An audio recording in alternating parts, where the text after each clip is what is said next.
just a little bit like this. Yeah, kid. We live, we rolling. We got a script that we all did that feeling. Think we ready to rock and roll.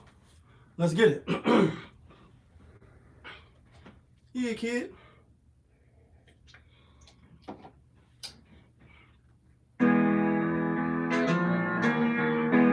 Yes. Yes, 2 times. I know the vibes though. She like, ooh la la. They go, ooh la la. She like, ooh la la. They go, ooh la la. On a Friday, best day, blessed day.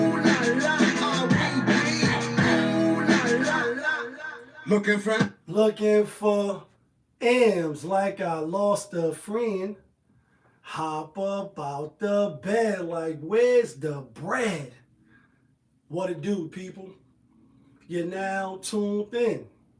Popovich TV. We live, we rolling, we unscripted, we authentic, that feeling. Back up in here one more again. So if it's your first time, then the question is, where you been? Over here on this side, we like to deal with sports, hip-hop, entertainment, interviews sometimes, Popovisms 101, and of course, motivation. So before you jump off the page and usher to the left, go ahead and hit the like button, hit that subscribe button, smash that notification bell, so when I upload the videos, you get alerted. You get alerted when I upload the videos, and if it's not your first time and you've been rocking with the channel, good looking. But you know how I do. You know how I plainly start the show. Tony, there was no other way. We in the end game now. And we is in the end game, people. And we in the end game because it's Friday. Just got paid. Feeling right. Energy is up. That feeling. Made it through a long week. For some of us, a rough, tough week. And we just feeling good and happy to be here. We appreciate it. We made it to the weekend. Friday, the best day, the blessed day, as I like to play and say. But it's also Valentine's Day for those that celebrate. And if you know, then you know, like, I don't celebrate Valentine's Day. I don't celebrate Easter, Christmas, Thanksgiving, none of that bubblegum shit. And real quick before we jump into a lot of the topics and all that, because it is Valentine's Day, I don't knock nobody that want to be romantic. You want to get that old thing back. You want to get that flame back. You want to show your loved one that you appreciate them. More so fellas, really, because this is really deemed a woman's holiday, meaning that we don't get nothing as the men we supposed to give. And when you watch, different networks and shows, they're going to push that narrative that, you're supposed to get the chocolates and the flowers, the candy, you're supposed to get the card. And you'll even have Kimberly Martin, national TV, First Take, get on there and say, like, ladies, we not accepting the bare minimum. If your man is in CVS right now or Walmart getting you a card or some little bum-ass flowers, then that's unacceptable. And you say, whoa, what? Like, like, some people struggling just to get by. And they took the time out, whether it's last minute or not, whether it's CVS or not, to go get you some flowers, some candy, card, and all that. And it's still just to put a smile on your face, then it should be appreciative. As opposed to, who rented out the whole aquarium and shit? Michael B. Jordan, I think, for Lori Harvey, right? Wasn't it Mike? Yeah, I think it was Michael B. Jordan rented out the whole aquarium. And it was spectacular, fabulous. Wow, nice spectacle, flowers all over the place, table full of food and exotic, like the works, because he got money. And he able to splurge like that, right? And at the time, he thought she was worth it. She might have been worth it at the time. Obviously, it didn't last, and she ended up putting the shit on the back of the license plate. And the joke's on you, my guy, right? But why wait till today to show the person that's in your life that's down for you, that's rocking with you, that you in love with, they in love with you, they showed their worth, you showed your worth. Why wait till today when everything's overpriced, everybody's out doing the same shit, going to, to dinner, etc. Prices is hiked up. If you don't meet certain expectations, like Kimberly Martin was saying, then it's looked down upon, it's less than, it's the bare minimum. And it's like, another thing too is like single women, right? You telling other women that got a man in their life, that got a husband in their life, what's acceptable and not acceptable. You know what I mean? And I get it. You had a man before. You know what it's like to be in a relationship, but you want an ounce now. So who the fuck is you to be telling these ladies what they should be accepting? And if it was you, your man would have to do this and X, Y, Z and woo, woo, woo and And I say again, I don't celebrate. I don't look down upon nobody that does celebrate. I ain't gonna front those kind of like fake sorta. I do look with the side eye at gentlemen, men that celebrate this day. It's only because it's the same thing that goes with all of the holidays. When you Google real quick, which I did like every year, and you see the holiday, for those that don't know, right? And if you watching, hit the like button, hit the subscribe button, fuck with your boy. It's really based after the Christian martyr, right? And obviously the roots is from Rome, and it was started out as one thing, like a lot of things here in America, and this is America. Don't get you slipping. Like it starts as one thing, and then it morphs into something else, and it evolves on some Ultron shit. You need to evolve. So at one point in time, as a war person, and we celebrate his martyrism and his sacrifice, then somebody had a bright idea, like, you know what? St. Valentine, we might as well make it a love day. And she's your queen to be, and all these centuries later, through the Catholic, this is something you could just Google. You say, damn, I got a mother. My mother raised me. She did the best she could. You got a father. He raised you. For some of us, right, that got both our parents. So whatever your individual, case is, you got parents. You love your parents. Your parents love you. If you one of the fortunate ones and your parents wasn't a piece of shit, right? Some crackhead, drug addict, chicko, dude that's in on you. Like they loved you, they poured into you. Do you gotta wait till May to say Happy Mother's Day or Mommy, I love you? Do you gotta wait till June to pick up the phone and call your old man and say, what's up, Dad? How you doing? I'm thinking about you today. What you got going on? I'm gonna come over, we're gonna watch the game today, or I'm gonna bring you some food. Why do we have to wait till the other tell us what to do? And then not only on top of that, you got on this day, because it's a lover's day, like going to a regular little restaurant, Mis Pesos, I am East Coast Dre, what's the word? We live on YouTube and we live on Instagram, so if you see me looking in a circle, that's what I'm doing. Why we gotta wait till today to go spend all our money? Especially for the people that don't got it. Everybody not Michael B. Jordan, and you not renting out the aquarium for Lori Harvey. You're not. You're not going on those spectacular dates and flying in the sky, jet planes. And then don't get me wrong, some of us save up to have nice vacations and do certain shit. But why you gotta wait till today? Prices are jacked up. It's like if I know I'm going to a place and I know on this certain day, everybody's going. Number one, you got to book vacation. You got to book reservation. You got to sit outside. You looking at a whole bunch of Simpson suckers. And I'm going to use that terminology.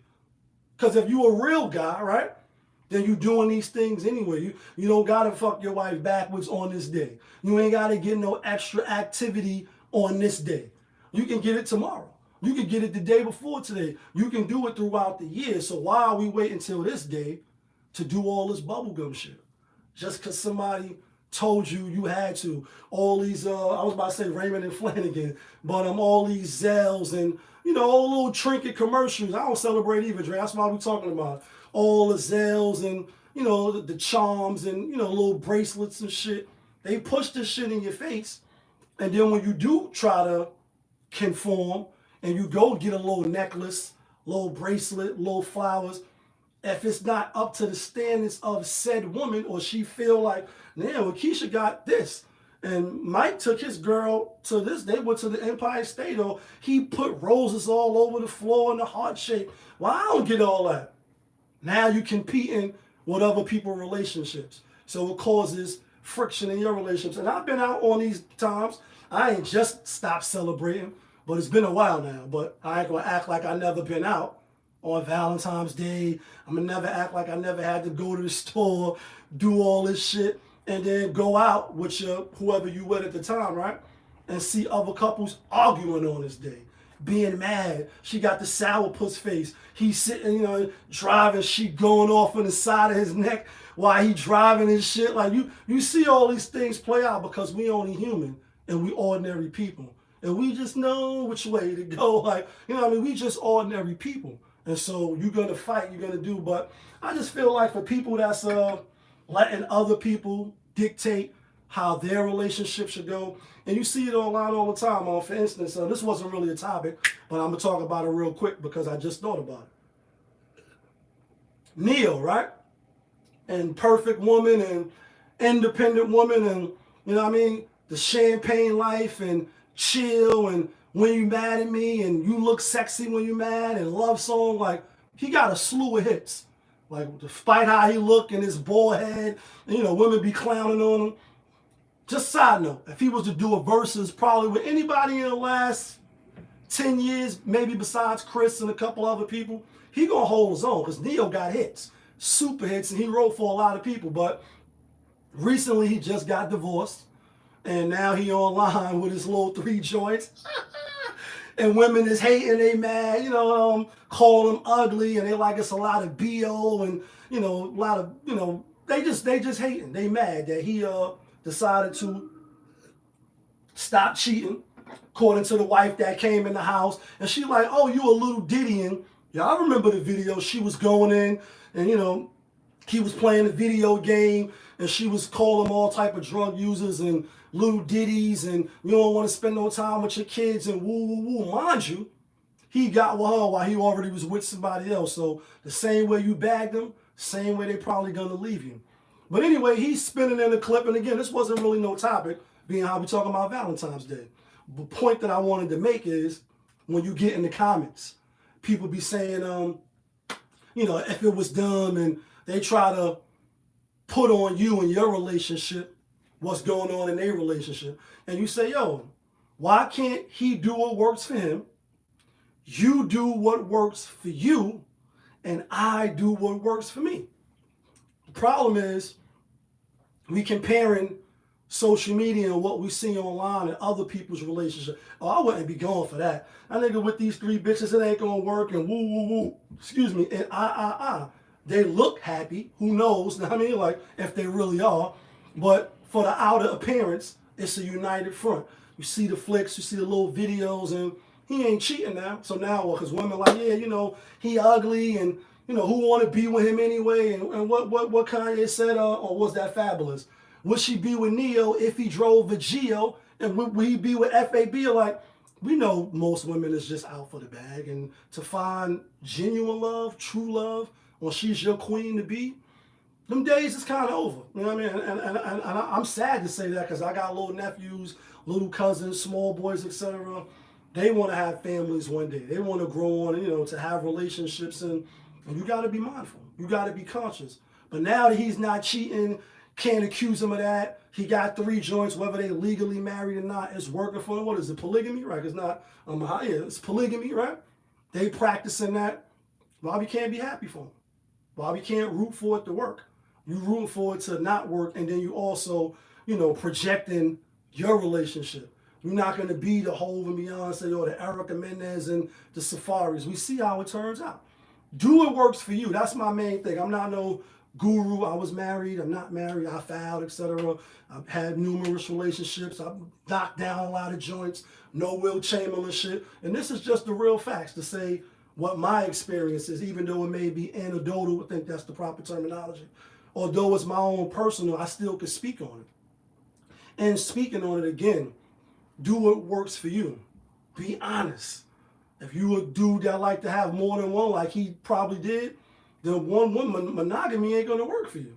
It's not.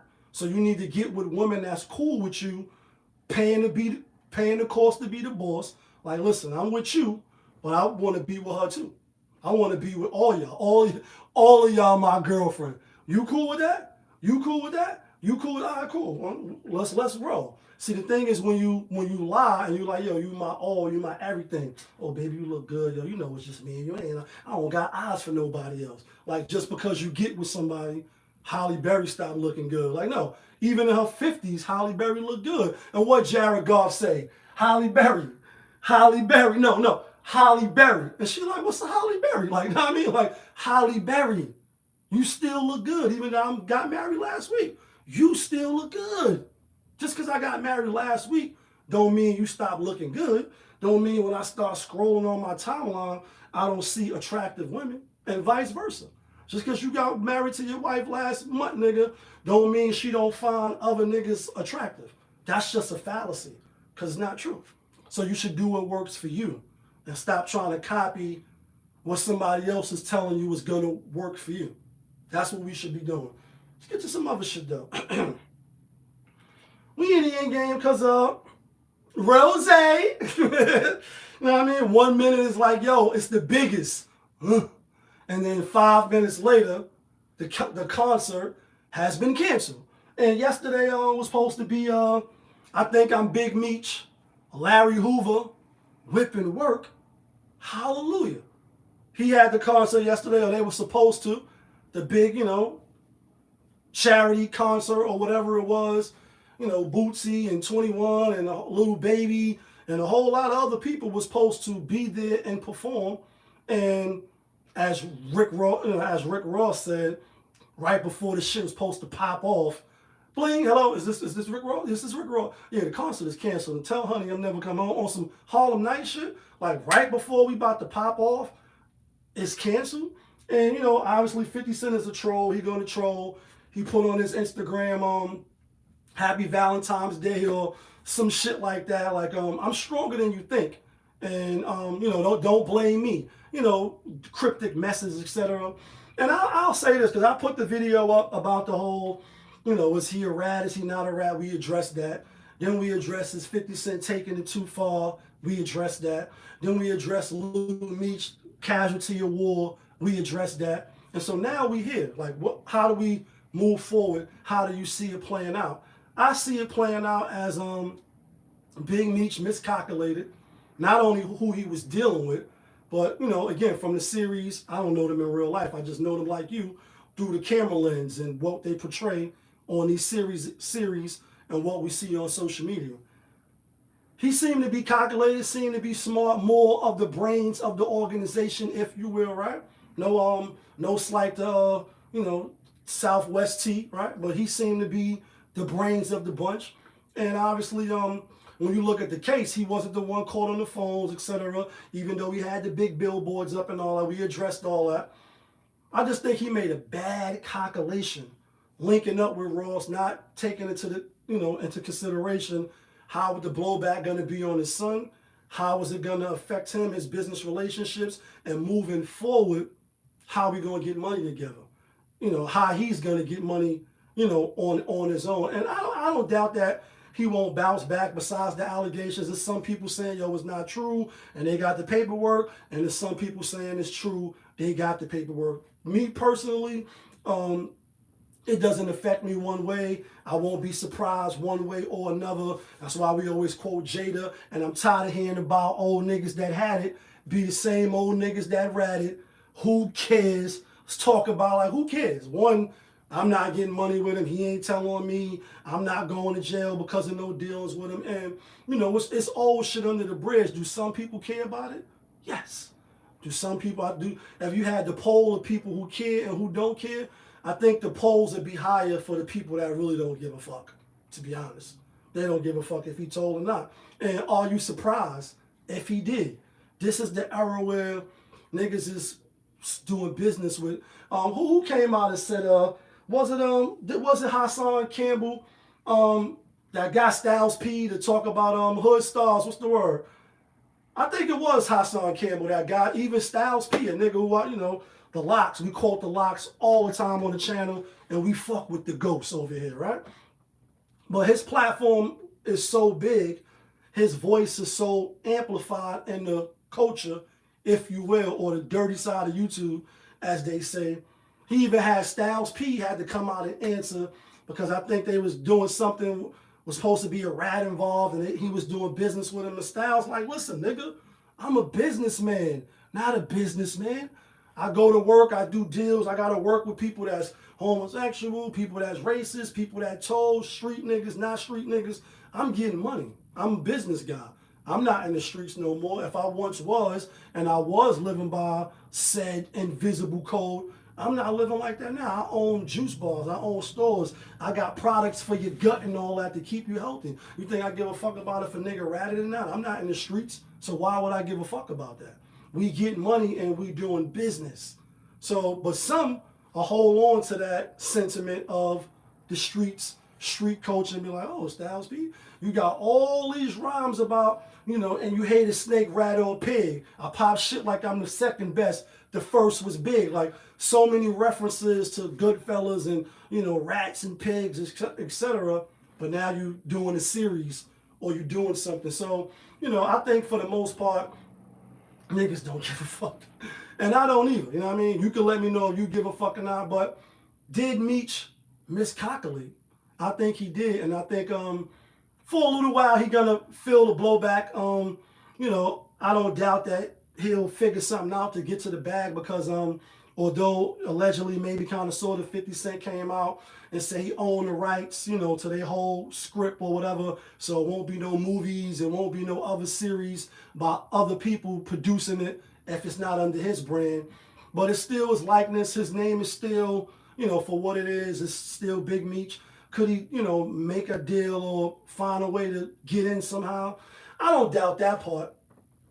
I think it's just going to slow him up a little bit. It's going to be a hurdle he has to overcome because he miscalculated for whatever reason. I don't know what Rick Ross told him.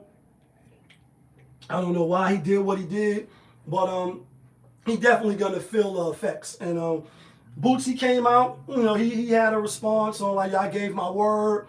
Now if it's some substantial come out that, he was a rat or this and that, he kind of answered. And a lot of people, they don't want their street cred being challenged or put under the microscope. A lot of the rappers is, they from the culture, they from the era, if you will, where the street shit is the machonism and, niggas from my block and 10 toes down and we move bricks over here, we kill niggas. So for you to be like, you all of that, and then now to associate knowingly with somebody that may be a little shady, because even with the whole shit, right, and I can't think of her name, but she's a big deal at the rock shit, baby. She controls a part of the business or whatever. She had told or whatever, and this is all known shit. This is not shit that I'm making up. Even people be like him, like, you made the song, it was all good just a week ago. Funny what? 7 days can change. You was a stand-up nigga, now you sit down and aim. Used to have a firm grip, now you dropping names. It was all good just a week ago. Like, people like, well, how he saying all that? But now he doing business with her. And they got business dealings. And a lot of people's sentiment is, bro, he a long way from State Street, moving, Wade and work and all that in Marcy. He's Hove now. He's Sean Carter, billionaire or half a billy or whatever he is, married to Beyonce. Those street things and those street stigmas no longer apply. And, lastly, before we get off this 50 Cent shit, with him canceling the concert or him, that being attached to him, because we don't know if he got on the phone, and I don't doubt it. But I look at that as a little foul if it is in this regard. Competition is one thing. You see, like, real quick, to draw the reference and the point that I'm trying to make. People in the football feel like it's it's this all-star weekend for the NBA, right? But in sports in general, it's like on the field, we competing. I'm trying to beat you, yes. But the unspoken word is like, bro, you don't finish me. Like, you don't take my career away, take me off the field where I can't provide for my family. D-Lou too, what's the word? Like, that's the unsaid rules. Like, and I get it. They tell them like don't go high. So a lot of times you see people getting their leg broke or lower extremities. But a lot of the players, when you talk to them or you hear them talk, they be like, yeah, I pulled up or could have really like finished him, broke his legs in 3 pieces, but I want to just win the game. I don't want to finish his career. I don't want to take him off the field where he can't provide for his family no more. So to say like if 50 Cent did get on the bat line and do whatever he might have done to stop niggas from getting money, that part I kind of look at a little funny if it's true. Although I think he was just trolling. Like, yeah, I'm stronger than you think, but I ain't have nothing to do with it. Who knows? A lot of people saying that the ticket sales was less than stellar, so he brought them all or whatever, what have you. I think stopping people from getting money and feeding their family is a slippery slope, because where do you draw the line at? Now, I get it, the niggas tried to kill me with Irv Gotti and, Supreme and all that. So that may be a little different. It is different rules and things that you can say, nah, well, this don't apply. Like, general rules apply, but then there's certain instances where, nah, that's not applicable to this because these niggas violated on a grand scale. So it's fuck them niggas for life. Like, you know what I mean? Like what Drake said, I gotta act like these niggas, but my rapping days is over. Fuck them niggas for life. Like, you got enemies, you got a lot of enemies. So I get it. In certain instances, like, nah, it's no the gloves is always gonna be off. It's never gonna be no mercy, or it's never gonna be like we could come to the table. Fuck them niggas. But overall, if it ain't extreme like that, fucking with people money has always been a dangerous thing because people was willing to put it all on the line. A lot of people risk themselves to, feed their families, etc. So I just think, Big Meech, he just miscalculated. Let's talk about this shit, unfortunately. Let's talk about Tatiana Williams. This is a big story, unfortunately, that's spinning around right now. Coming out of Detroit. And just the last couple of weeks, Detroit been a shit show. Like, you got Jarvis Butts, the grown man who groomed a young girl, Nazaya Harris, I believe her last name, and the auntie being down with that shit. 13 years old, got pregnant. You know what I mean, y'all? That was out of Detroit. Nasty work.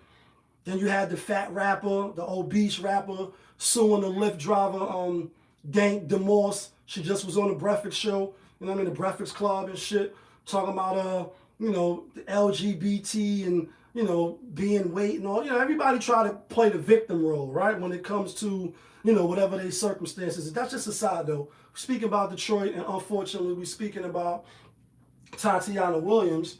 And if you're not familiar, then let's look at this real quick. So this Tatiana right here. I lost the one who made me a mother. I lost a 2-year-old. Hold on. I'm dying inside. It hurt.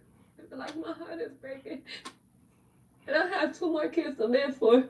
It's been a long journey for Tatiana Williams with an even tougher battle ahead. She spent the last 3 months living in a van with her children. And I regret having to sleep out there so bad.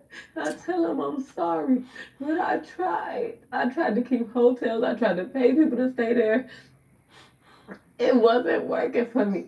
1 a.m. on Monday morning, they parked at the Hollywood Greektown Casino parking garage in below freezing temps. Crazy. Overnight, the car ran out of gas, and the next day, her 9-year-old son was not breathing. I tried to give him CPR, and I was just giving him CPR. I just kept saying, Petty, don't leave me. Don't leave me, please. After a friend helped take him to the hospital, her 2-year-old daughter was also found unresponsive. Crazy. Both were later pronounced dead from what appears to be hypothermia. She didn't even get to live her life. She didn't get to do nothing. She lost her life because I had to sleep in the car. So, a lot of people, first, it's just a lot to unpack here.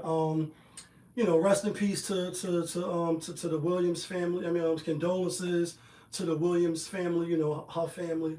Obviously, rest in peace. May the Most High have mercy on her 2 kids, right? They don't say their names. When I seen the story, I said, damn, like, sleeping in the car, gas run out, Like, this shit is straight out of a movie, right? And then you hear which I didn't let play. I could have, the mayor came on, and he like, we looking into all of the aspects of the case, etc. And now she's in the shelter now, right? This is the irony, or this is the craziness of it.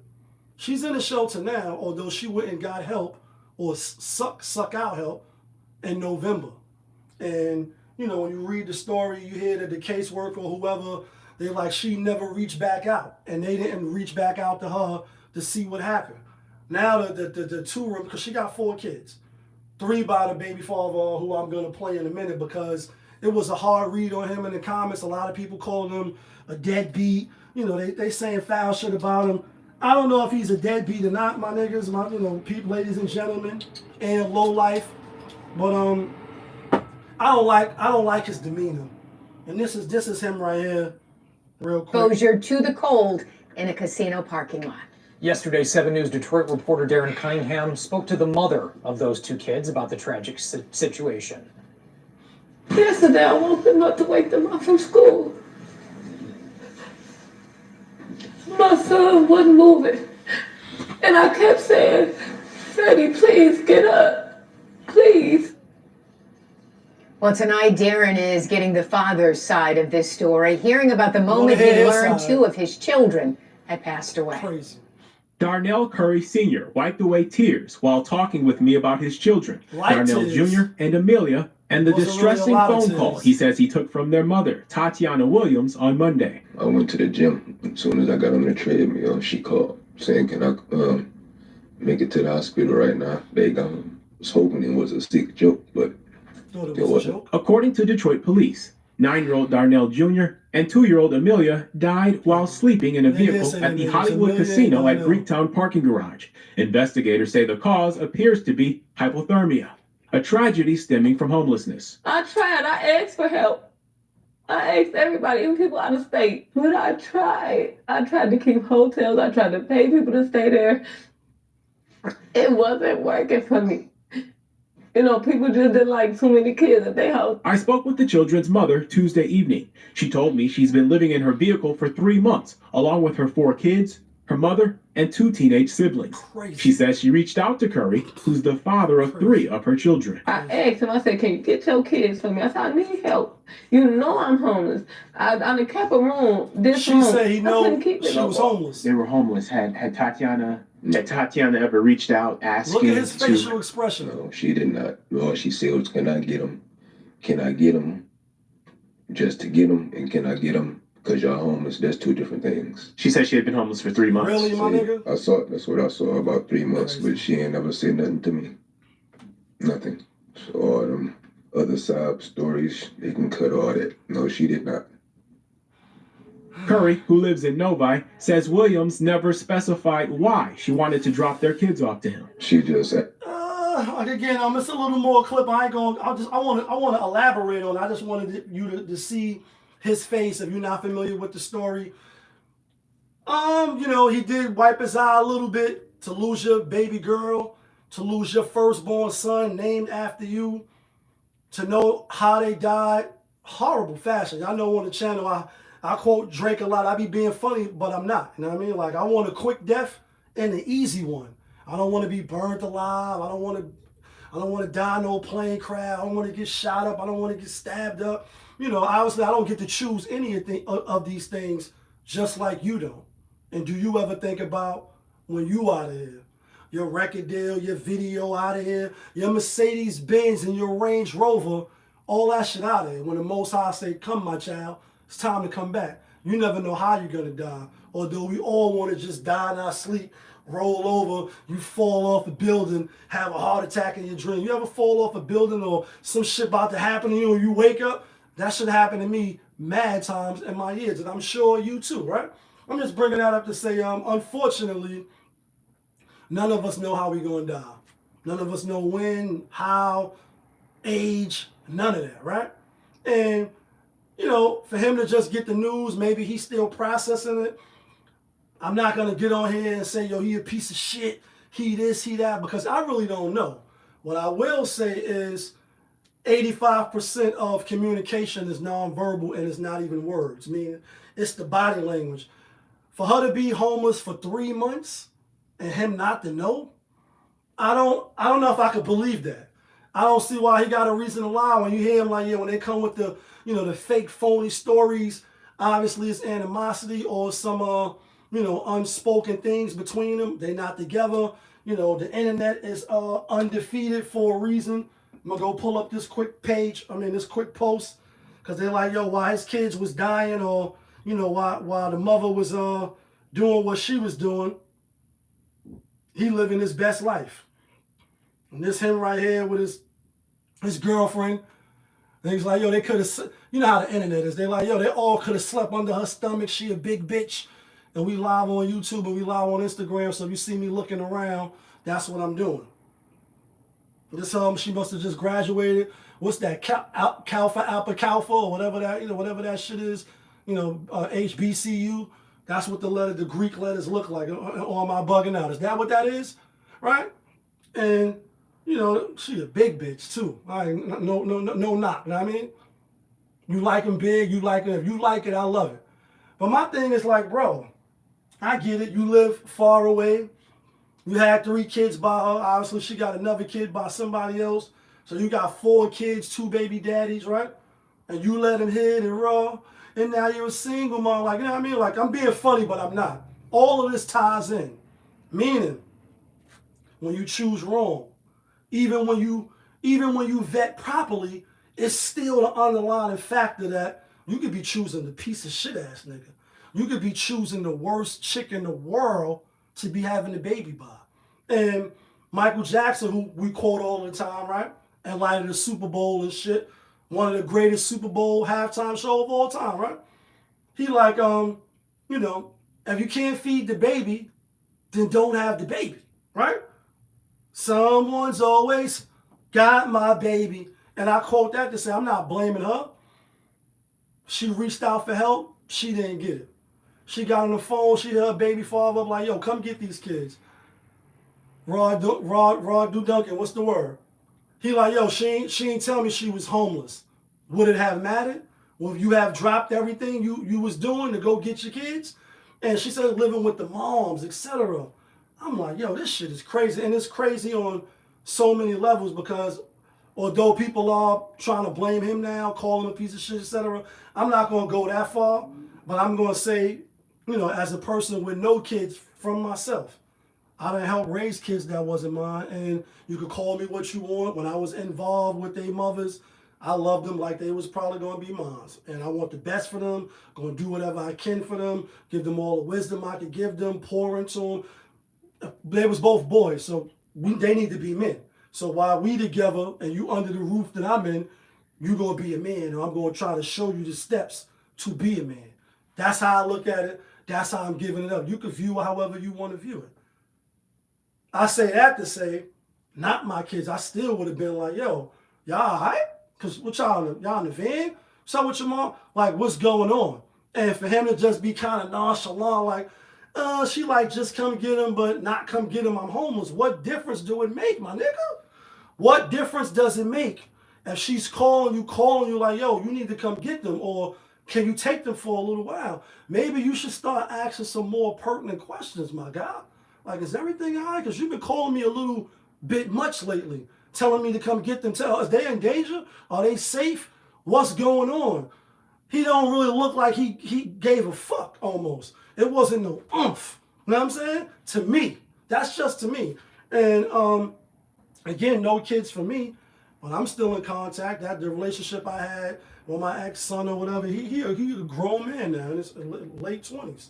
Still good relationship, I still love him, still talk, we still have that, you know what I mean? Like, you all right? What's going on? Still call me, like, what you doing? You working, you woo, you moving, you having kids yet? Like, it's still a relationship. So, like, these is from your lungs, my nigga.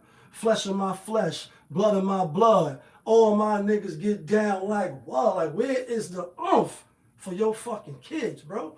And Mary J. Blige on that the Mary album, right? She said it's your child and it really messed me up. You know what I mean? Hope, how you gonna deny your own flesh and blood? And I'm not saying he was. Again, what I'm saying is, where's the oomph? Now let's bring it to the family, right? Because the remaining kids that's alive, they with relatives now. They with family now.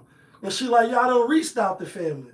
Maybe I reached out to the wrong one. And I'm saying, damn, well, like last week when we talked about on the live, one of the topics was Clyde Davis still having the Grammys the night after Whitney Houston died, right?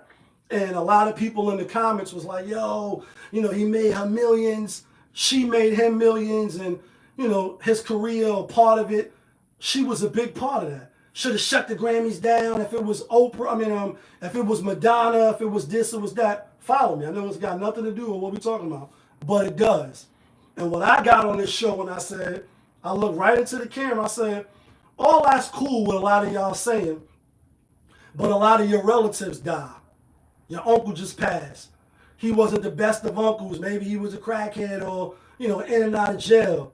But your trip to Jamaica is booked. So when you get the phone call from your mom's, her brother just died, your uncle, you still going to Jamaica. Your aunt passed. Like if certain people pass, if it ain't your mom's or somebody, you still in the club. You don't jump out the club if you in the club, you on your way getting dressed, fixing your eyelashes, beating your face, putting your Gucci belts on and all that. And you're like, oh yeah, such and such just died. Nigga, you still going out. You still going to drink. You still going to turn up. You're not dropping your plans and all of a sudden you down and you sad. You're going to be like, oh shit. Sonny just died, and Sonny did just die. Somebody around my way, rest in peace. You're like, oh, word, when he passed, he got hit. Woo. You still go about your business. You still cooking and you still watching TikTok. You doing what you're doing. The world doesn't stop. I also say that's just in death. People are still not stopping what the fuck they doing. Your family, my family, your relatives, my relatives. So now, you need help. Your family ain't rushing to the front lines to help you. Not all of them, and I'm not saying all families are like this, but you don't think the family knew? He like, yeah, which when I cut the video off, he like, I live far away, but a lot of my relatives, my moms or my people, they live in the area she lived.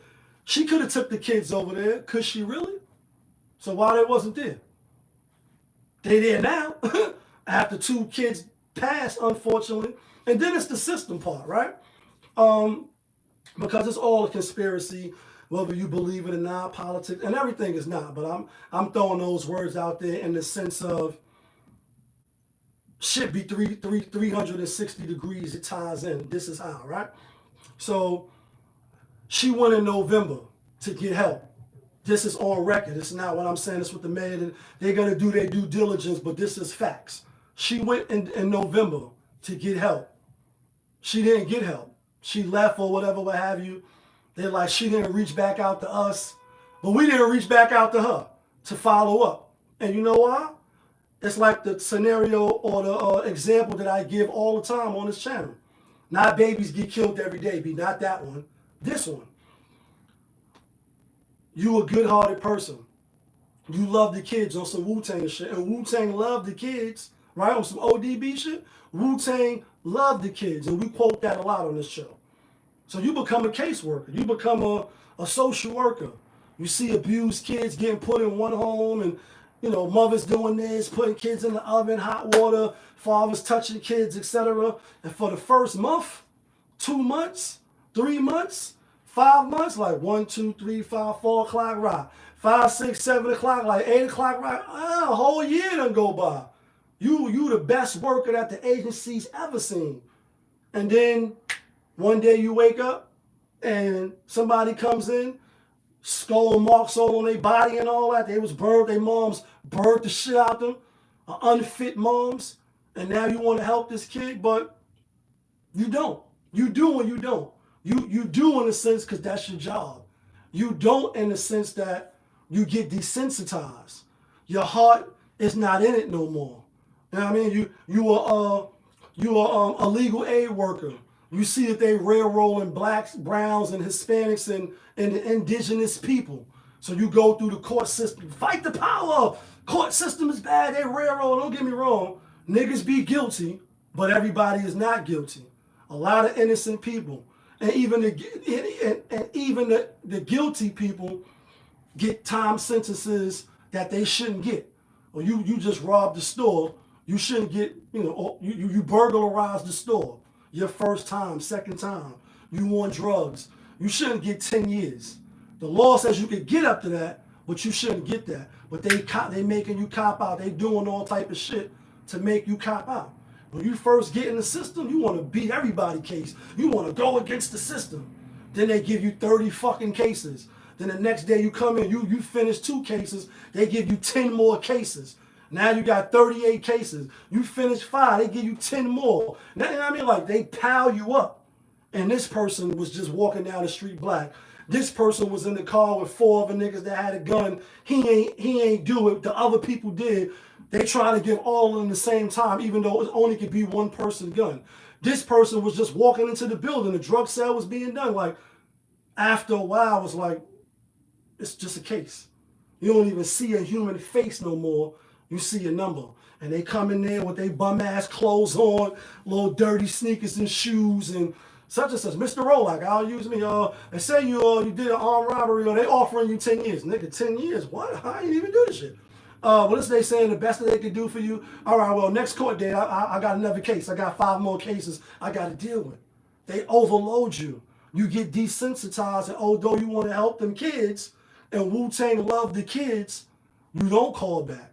You seen that lady coming there with her 4 kids, talking about she homeless, she ain't got no place to go, and you ain't called back because you caught up in your life. You once you get out of work, it's time to watch Mean Girls. It's time to watch Raising Kanan and whatever it is. Your boyfriend cheating on you, dealing with that shit. Your mom's just died. Your father got cancer. You know what I'm saying? You overspent, you overexerted yourself. Your debt is up to your ass here, and you figuring out how you're going to do it paycheck to paycheck. So the people that come through your job, whether it's the criminal court system, whether it's child, services, etc., sexual abuse, domestic violence, women, you get desensitized. And these is just people now. Although their cases is real, their scenario is real. Some of them really need help, like immediately. But, the system says, I'm overloaded, come back tomorrow. We can't help you. I'm going to file your case. But if you don't come back, it's not my job to call you and really check on you to make sure you're good. That's what's happening. That's what's happening. Another thing is this. The migrant situation, right? This lady went for help in November. Baby passed, 2 kids passed, great fire on the check-in. Lost 2 kids in one night. Not the gun violence, not to, like crazy, to the cold and hypothermia because the car ran out of gas. Crazy. And, everything is ordained, by the Most High. Don't nothing happen without his permission. Nothing, a leaf don't fall off the tree. He know about it. You know what I'm saying? And that's if you believe. I ain't going to push my beliefs on you, etc. But just to hear that she lost 2 babies and to hear the father so nonchalant. You know what I'm saying? And then the internet is cruel. They see you with with another joint and no body shaming, but body shaming. Some big bitch. You know what I mean? And it's like, bro, who you keep getting with, my nigga? You going to just keep having babies with all these different type of joints and you ain't going to be responsible for your kids? You ain't going to claim your flesh and blood? It's just crazy. And I brought up the relatives again because people will know that you're struggling and they won't help you. You'll call up like, yo, I need a job, my nigga. I see you work at MTA or you woo. How you go about doing it? And they'll give you a little info and, on the phone and they back to their life. 2-3 months go by later. They ain't checked to see, you got that job yet? Did you call such a, I got something for you. Like people will see you going through whatever you're going through. What's the word? Suffering in silence, right? So to speak. Closed mouths don't get fed. You know what I mean? When you in the red, right? And when you see them again, we playing cards, we Uno, we coming through for the gathering, the barbecue, and it's like, bro, last week I just told you I was down on my fucking luck. I'm doing bad, my nigga. I need some type of help. I need a pull-up. We won't do it. We won't do it. But now, yet and still, her family or his family got the kids now. Well, you could have got the kids from the rip. But I get it. Every show ain't the Bernie Mac show. And every uncle ain't taking in their little nieces and nephews and their little cousins and them because they sisters on crack cocaine or they on drugs and they, you know what I mean, they brothers in and out of jail, and you a big time comedian, so you get to bring your kid, you know, your brother kids in. It ain't like that. Heard what she said. Everybody don't really want no kids around. They got their own kids. They don't want no 4 or 5 other kids coming in. And we just spoke about this 2 weeks ago. I'm like, yo, you know, we was kids. What I remember, you know, when my mom's, we had to move in with my aunt and shit. And she had 3 kids. My mom had 3 kids. So it was 6 of us. Plus my other cousin was there. His girl was there. So it was crazy. And LES, where, you know, some of my early years was coming up and growing up at. And, you know, I spoke about when the first of the month, like, it's the first of the month. Wake up, wake up, wake up. It's the first of the month. Wake up, wake up, wake up. And all of the food stamps would come, and we get all of the food and all that. And those are the good days, you know, you with your brothers, your sisters, even though y'all poor, y'all down, living in poverty, and your mom's trying to figure it out. Ain't no niggas in sight, no baby daddies around. And, you know, you just trying to figure it out, but you helping each other. That be missing. And this is the last thing before we get off this, because people just assume, you know, because you're doing good today, that you can't be doing bad tomorrow, and that, you know, only the homeless is drug addicts, people that, you know, in and out of jail, or they did some shit to fuck up. Nah, most Americans, and I would even go to say most people worldwide, because it's only what the 1% is the 1%, the 5% is only the 5%, the 10% is only the 10%. So if you ain't in that 15%, that means you in the other 85. That means you're not doing well. That means check to check, shit get caught up in the pipe system, in the pipeline, you could be out your crib. And again, I'll end this with this. You know, I've been down to you know, housing court, etc.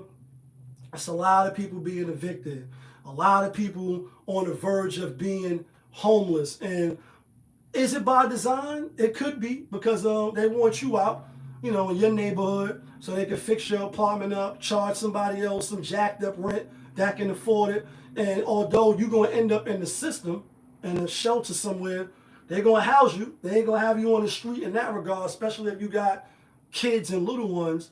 But is that what we really want? Do we want Americans being put out on the street just to go in the shelter because they can't afford rent, because they didn't get the help when they went to these services, paperwork wasn't uploaded right, or fucking case manager tired of their workload, so they overlook some shit, you get denied, and now you out on the street.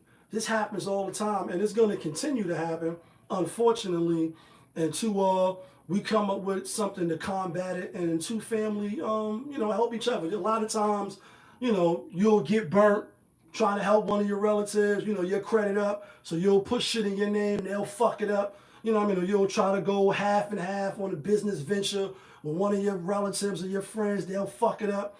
And then that'll make you stop, you know, trying to do business or move forward with somebody else. But you could be up today and down tomorrow.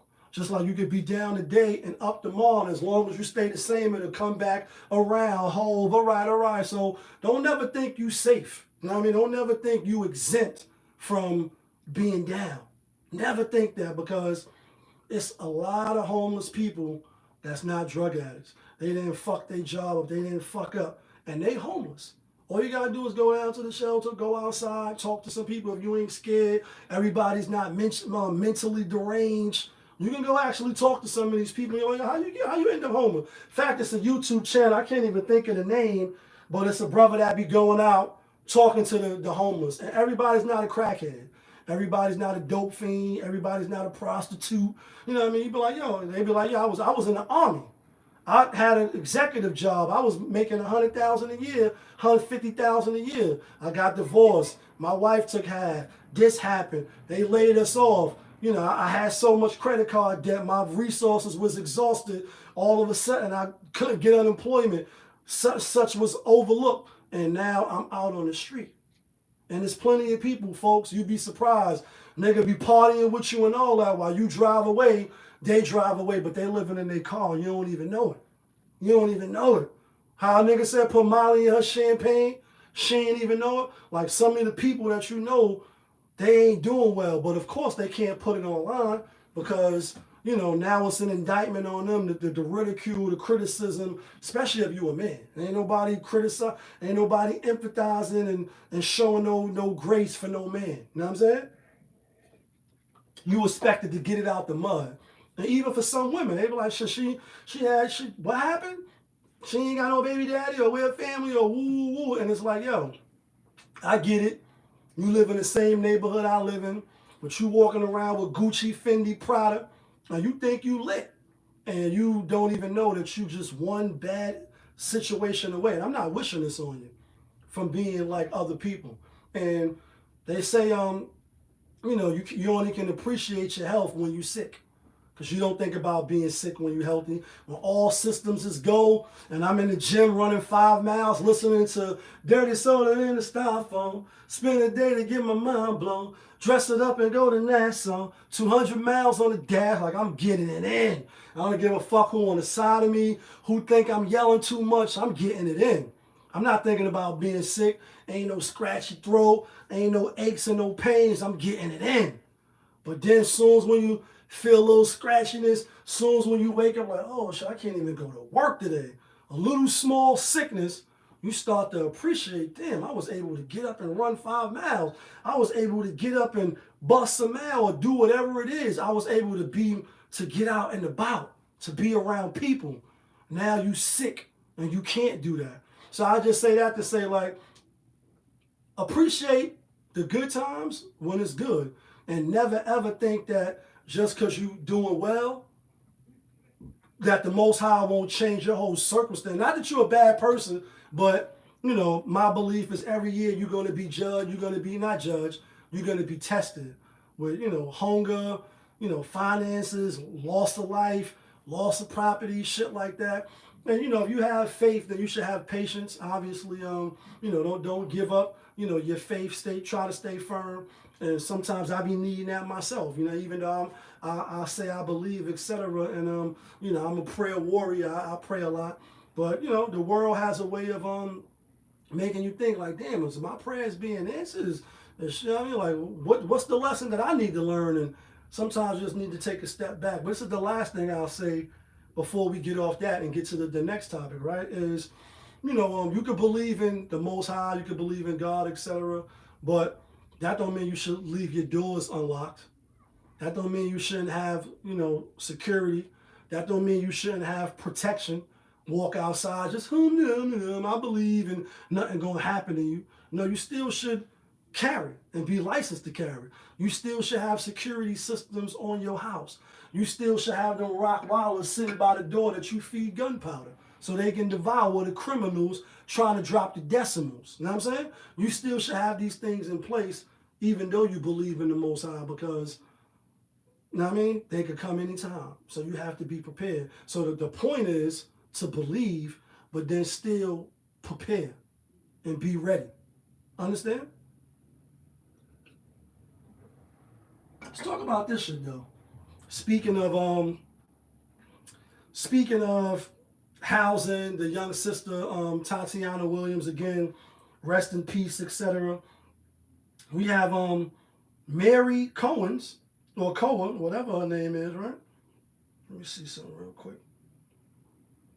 Hold on. I got ads on my shit now. Fox News alert moments ago, we received this together.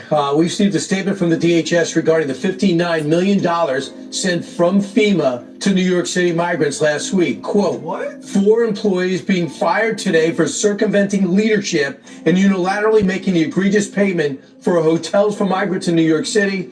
New York City Hall responded to those claims from Doge about the FEMA funds, saying, quote, the previous administration left New York City largely on its own to manage an international humanitarian crisis. We have worked to minimize the costs of this crisis and have negotiated service costs to ensure that we are not wasting taxpayer dollars. We've already spent over $7 billion in the crisis alone, and the previous administration committed only $237 million in funding to help house the migrants in our care and for future services. We will discuss this matter directly with federal official. Josh Levine joins me now. John Levine, forgive me, John. $59 million Wow. in to house these migrants in That's the crazy. most expensive luxury hotels that exist in America today. Does that make any sense? And they No, didn't it deny doesn't. it, by the way. No, they're like, well, it wasn't No, it all doesn't. hotels, a little bit here, a little bit shelter service security. It doesn't matter. It doesn't matter if it's 59 million or 1 million or 1 cent. It's the taxpayer money spent on people who shouldn't be here, who are here illegally and are being sent home now because of that. Let me ask you a question. If you had access to your employer's bank account where you could authorize payments, and you were explicitly told not to send money for a certain purpose, but you went ahead and wired $59 million anyway, completely disregarding the rules, what do you think will happen to you? Well, what do you think will happen to you? Well, Mary Cohen, she decided to do just that. And y'all know last week or maybe a couple days ago, etc., Trump was like, we shutting down all, we want to see where his money is going, basically. We want to see where, the money is being funneled to. And I'm for one to say, although I didn't vote for Trump, I'm not a Trump supporter, you know what I mean? People always try to shame you with that like it's a bad thing. I don't think it's a bad thing. You got a right to be on whoever side you want to be on. Just be informed, right? But I was with that. I actually thought that was a good idea for put a whole, I get it, certain programs is feeding people, etc., shit like that. D-Love, what's the word? But I felt like, nah, let's get some auditing going on. Let's get some straightening going on, like, you know what I mean? Like straightening, go and get a little straightening. Let's get some straightening going on. And they defied the orders. And not only did they defy the orders, but they sent $59 million. Like the jackpot is 1.5. Like what the purple tape say? Say no names. Serial numbers clean. Say yes or no. 1.5. Like 1.5, the purple tape. No, not 1.5. 59. 59 million. Just last week, to New York, and Mayor Adams confirmed that he got, close to 60 million, then another check. And we say, damn, bro, these people is sending money to house the migrants, right? Putting them in lavish hotels. And it's some of us that never been in a lavish hotel a day in our life, right? Like I traveled a few times out the country, in-state, etc. I love traveling, right? And I've been to some few nice hotels, by the way. It's not a brag, it's not a flex. It's just saying what it is, right? A lot of people haven't. And to know that they put in illegals, people that, just came over here, literally come over here, 59?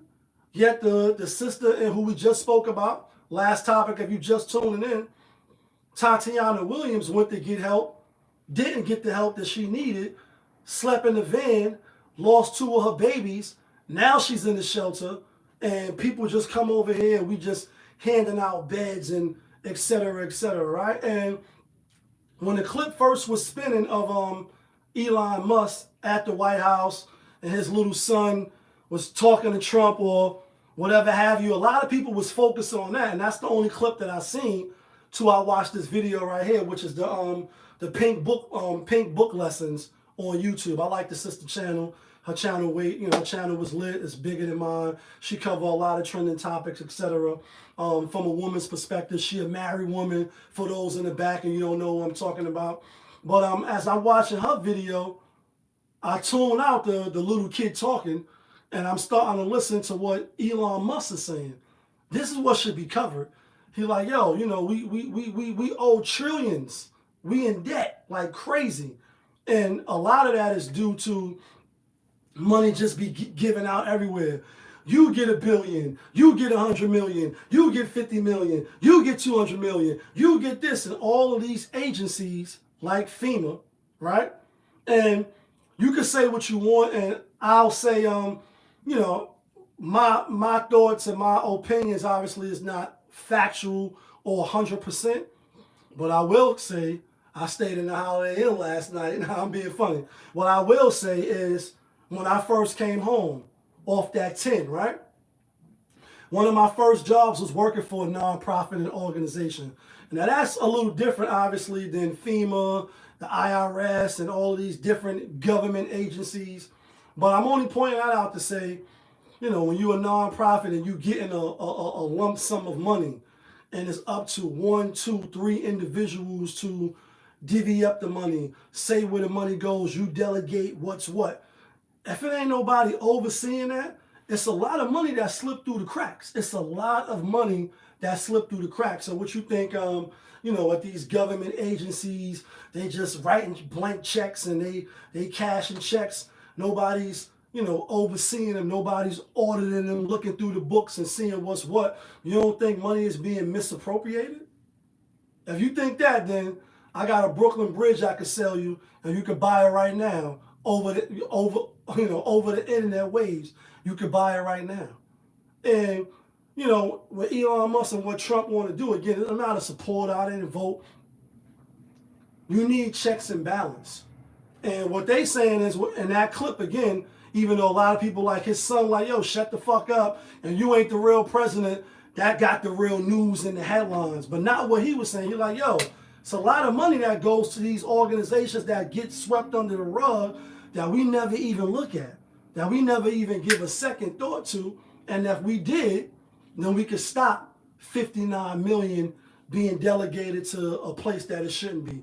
We can stop XYZ money that's going to these other places and give it back to the Americans. Now, if that's going to play out or not, we don't know.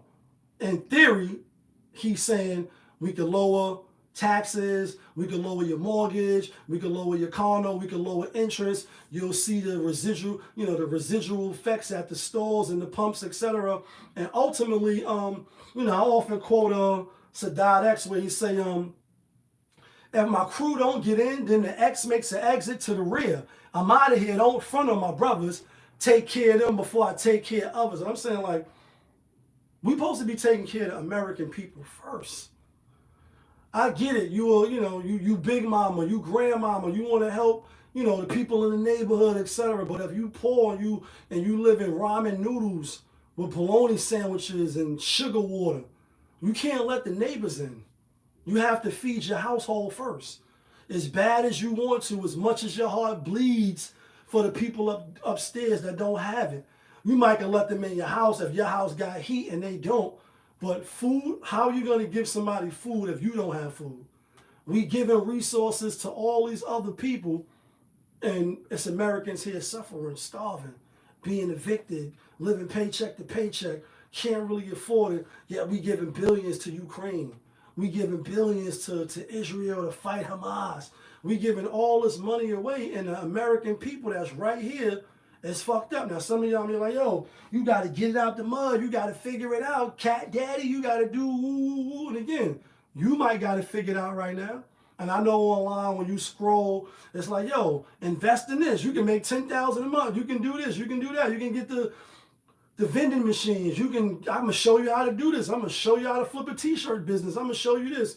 Yeah, these things could be true. They don't happen overnight. And again, if it was that easy, everybody probably would be doing it or trying to do it. Because I know when it's free cable or it's when some shit pop off, everybody do the PPP loans or you got an LLC and just do this and do that. People tend to follow suit. And then you see all the blowback residual. Like, they locked all them niggas up. Everybody thought it was an easy lick with unemployment, etc. So people do try to follow monkey see, monkey do. And it's not that easy. It's definitely not. Not to discourage you or say you can't do it. But what I'm saying is not that easy when you scrolling. Well, let me show you how you could just sit at home and make money off Instagram and just do this and do that. It ain't that easy as you think it is. When you going to just quit your job or you just going to be able to become a TikTok star just like that. You're not. That's a lie. It's not the facts. It's not the truth. It may be somewhat of the truth, but it's not the whole truth and nothing but the truth. My point is, there's plenty of government agencies that's doing shit with the money. Underhand shit going on. No checks and balance. Nobody looking at it to say, yo, when the last time this organization that's giving out free meals and meals on wheels and, you know, this type of mentorship program or whatever the case, when the last time we looked at their books to see what they doing with these hundreds of thousands of billions of dollars that we giving to them. A lot of people fattening their pocket. A lot of people taking lavish trips or giving themselves bonuses, and people like me and you, the American people, you know, what have you, we not benefiting off it. So to hear that Mary Cohen's or whatever the fuck her last name is, despite the fact that they're selling, we're going to halt all spending. We just want to take a look at things to see what's going on. That's all. It's been a couple of years, new administration, etc. We giving out trillions of dollars a year, and we in debt. Same thing with any household, a two household income. One of y'all lose your job. You're probably going to cut Netflix off. You're probably going to cut down a line or two. You're going to start cutting subscriptions. You might stop eating out as much. No more chopped cheese and Chinese food. You might start cooking a little more. Maybe a little tuna sandwich, maybe a little oatmeal, and this up north shit, peanut butter and jelly on some Survivor's kit. And I mean, that's for the niggas up north. You know, you know. You're going to make that $55 that your grandmother scraped up to send you last. You're going to make $55 last a month and a half. You're going to figure it out. You're going to go get 3 cases of ramen noodles. You're going to get 2 packs of peanut butter. You're going to get some tuna fish, some bread, some mayonnaise. You're going to make it work. Because right now, you got to tighten your belt. That's what anybody would do. And so what Elon Musk is saying, or the government, whether you view them in a good light or not, what they're saying is, yo, we owe a lot of money. We owe trillions of dollars. And the only way we can tone, there was no other way. Reverse it like a circle. We got to look at all these different agencies and see, and we can see what some extra fucking money is. Oh, these niggas spent $70 million on a condom. Oh, they did this. Like, where's the money going? And when you see that, they sent $59 million just last week to fund the migrants illegally in hotels some of y'all never even been in. The Waldorf Astoria and all that. The shit that Hakeem Farber and Prince Zamunda and them pulled up to. You never been in there. Yet somebody from a whole nother country that got here legally, they could tell you what the inside walls are like. They could take a video like, yo, this is my bathroom right here. We got the, what they call it, the shit that shoot water out to your ass and all that, so you can wash yourself. You never seen that. And I'm being funny. Some of y'all probably haven't again. I traveled to a few nice places. I've been into a few nice hotels, etc., resorts and all that. Couple of island hopping, right? White sand, pink sand. But a lot of people haven't. A lot of American people haven't. And to think that, damn, this is where our tax dollars is going? Because make no mistake about it, we fund it. It's like when you see the police doing some dumb shit, when they catch cases and they get sued for doing some dumb shit, that don't come out of their pension and they fund. That come out of the taxpayers. I'm like, yo, why are we paying for dumb shit that they doing? If it's a way that we can stop that, save some extra money, cut the debt ceiling off so that the American people could benefit off it, I'm all for that. Even though I didn't vote for Trump, I'm all for that because it makes sense. See, it's a difference between making sense, not making sense, being tucked in your feelings, speaking facts, and then just speaking opinions. And we can cut back in certain areas that won't hurt us, but ultimately down the line will benefit us. Again, all of the shade room, the neighborhood, and all these other, places that I see in the story, all you really hear is them talking about Elon Musk telling the president to shut the fuck up. And you're not the real president. Even though it was hard, I didn't hear him say that. And I try to listen a lot. And once somebody tell you something, the mind has it. So now when you listening to shut the fuck up. And that might not be what they said at all. And I'm always fucking up lyrics, saying words wrong, till you go to Rap Genius like, nigga, that nigga didn't say that shit. For instance, whatever the nigga song is, Party Animal, and you a party animal. I thought he was saying you a wild animal. Bubbling, bubbling, bubbling, baby. You a wild animal. I thought he was saying you a wild animal.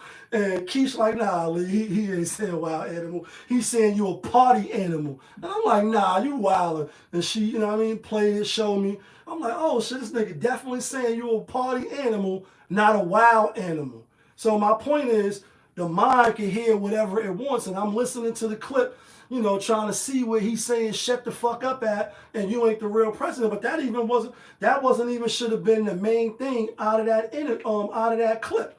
The clip should have been him saying that, yo, we gonna lower your taxes. We going to lower, your mortgage. We going to lower your student debt, and we going to put money back into the American people's pocket. Just think of all the money we sending to Ukraine, and obviously this ain't nothing new. You know what I mean?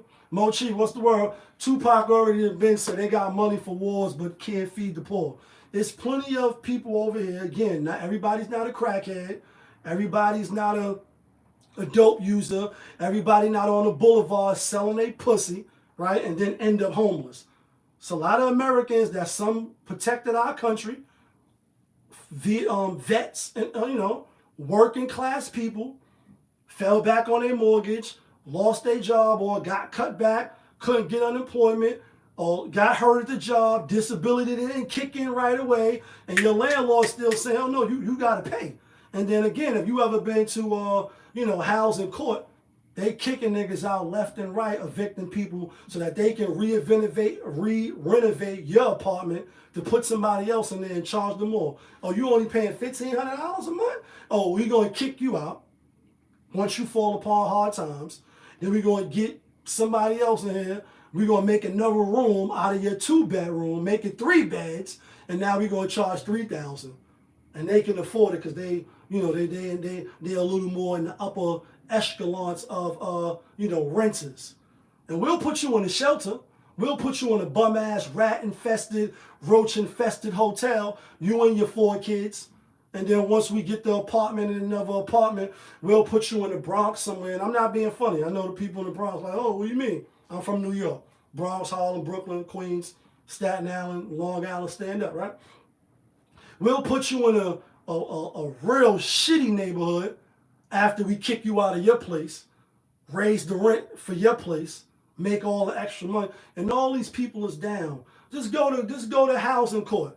See who's the lawyers representing the landlords and all that, and then see who's the tenants fighting hard to keep their place. It's black and brown, it's Latino and indigenous people, right? And they don't got no lawyers, or they got some rinky-dink fucking lawyers, and they ain't got a chance in hell. They ain't got a chance in hell. But again, everybody's not just irresponsible. Everybody's not on drugs, and everybody is not just fucking up their money and just can't pay their rent. Some people is working people, and some people is in the government or was working in the government, and now they homeless, so they in the shelter. You're like, damn, how you get here, my nigga? How you get here? Sis, with you and your 4 kids. Oh, we fell upon our time. They let us go. We got unemployment, but it was only half. The way my bills were set up, we was living paycheck to paycheck. The interest rates on all my credit cards had to max them out, had to pay my car note, had to pay life insurance, had to pay this, and it just got overwhelming. We couldn't pay for it no more. They kicked us out. That's a fact. Never think you safe and you up here and you can't be on the outs. But just to know that, 59 million went to house migrants in these hotels and all that. And lastly, before we get off this topic to the next topic, are you surprised that this lady, Miriam Cohen, or whatever her last name is, or anybody in any other place, and then you see them? I got family that live in Charlotte, family live in North Carolina, and all these other places where, the tornadoes and shit that they had, we haven't seen those in 1,000 years. And 100 years, etc., whatever the weatherman say. And what Kamala Harris was trying to offer, $750. You gonna give me $750? Yet we giving these migrants $1,500 on a card, and they can swipe and eat the cultural foods that they're accustomed to from their country. And again, I'm not knocking nobody that's oppressed. Obviously, it's a lot of oppressed people in the world. Because it's only 205 West. What's the word? We live on YouTube and we live on Instagram. If you're not in the 1%, you're not in the 5%, you're not in the 15%. I'll even go to the 20%. That means the other 80%, the other 85%, you down and out. You scratching and clawing just to stay afloat. And like Rick Ross on that God Forgives album, and I don't, man, we just pirates out here trying to stay afloat.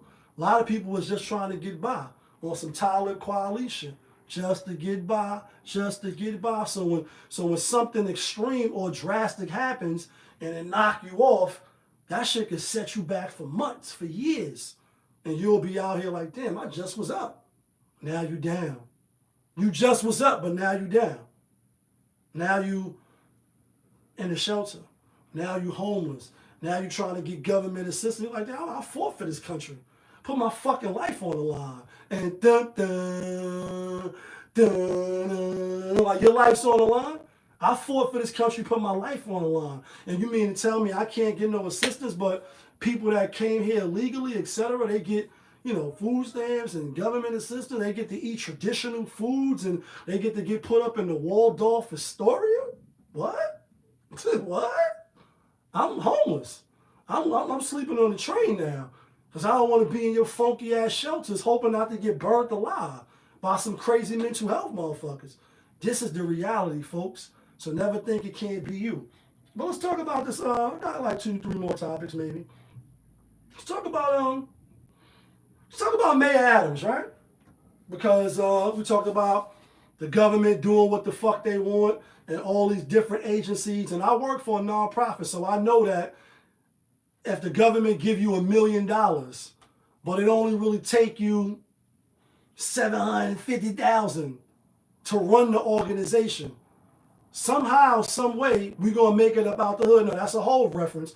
Somehow, some way, you're going to figure out how to get that last 250 to your family, to yourself. You're going to figure out how to do what you want to do with that money. That's a fact.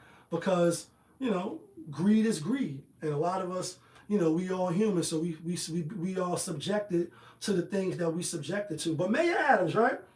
We in the end game because Mayor Adams, his charges was put on hold, not dropped, put on hold.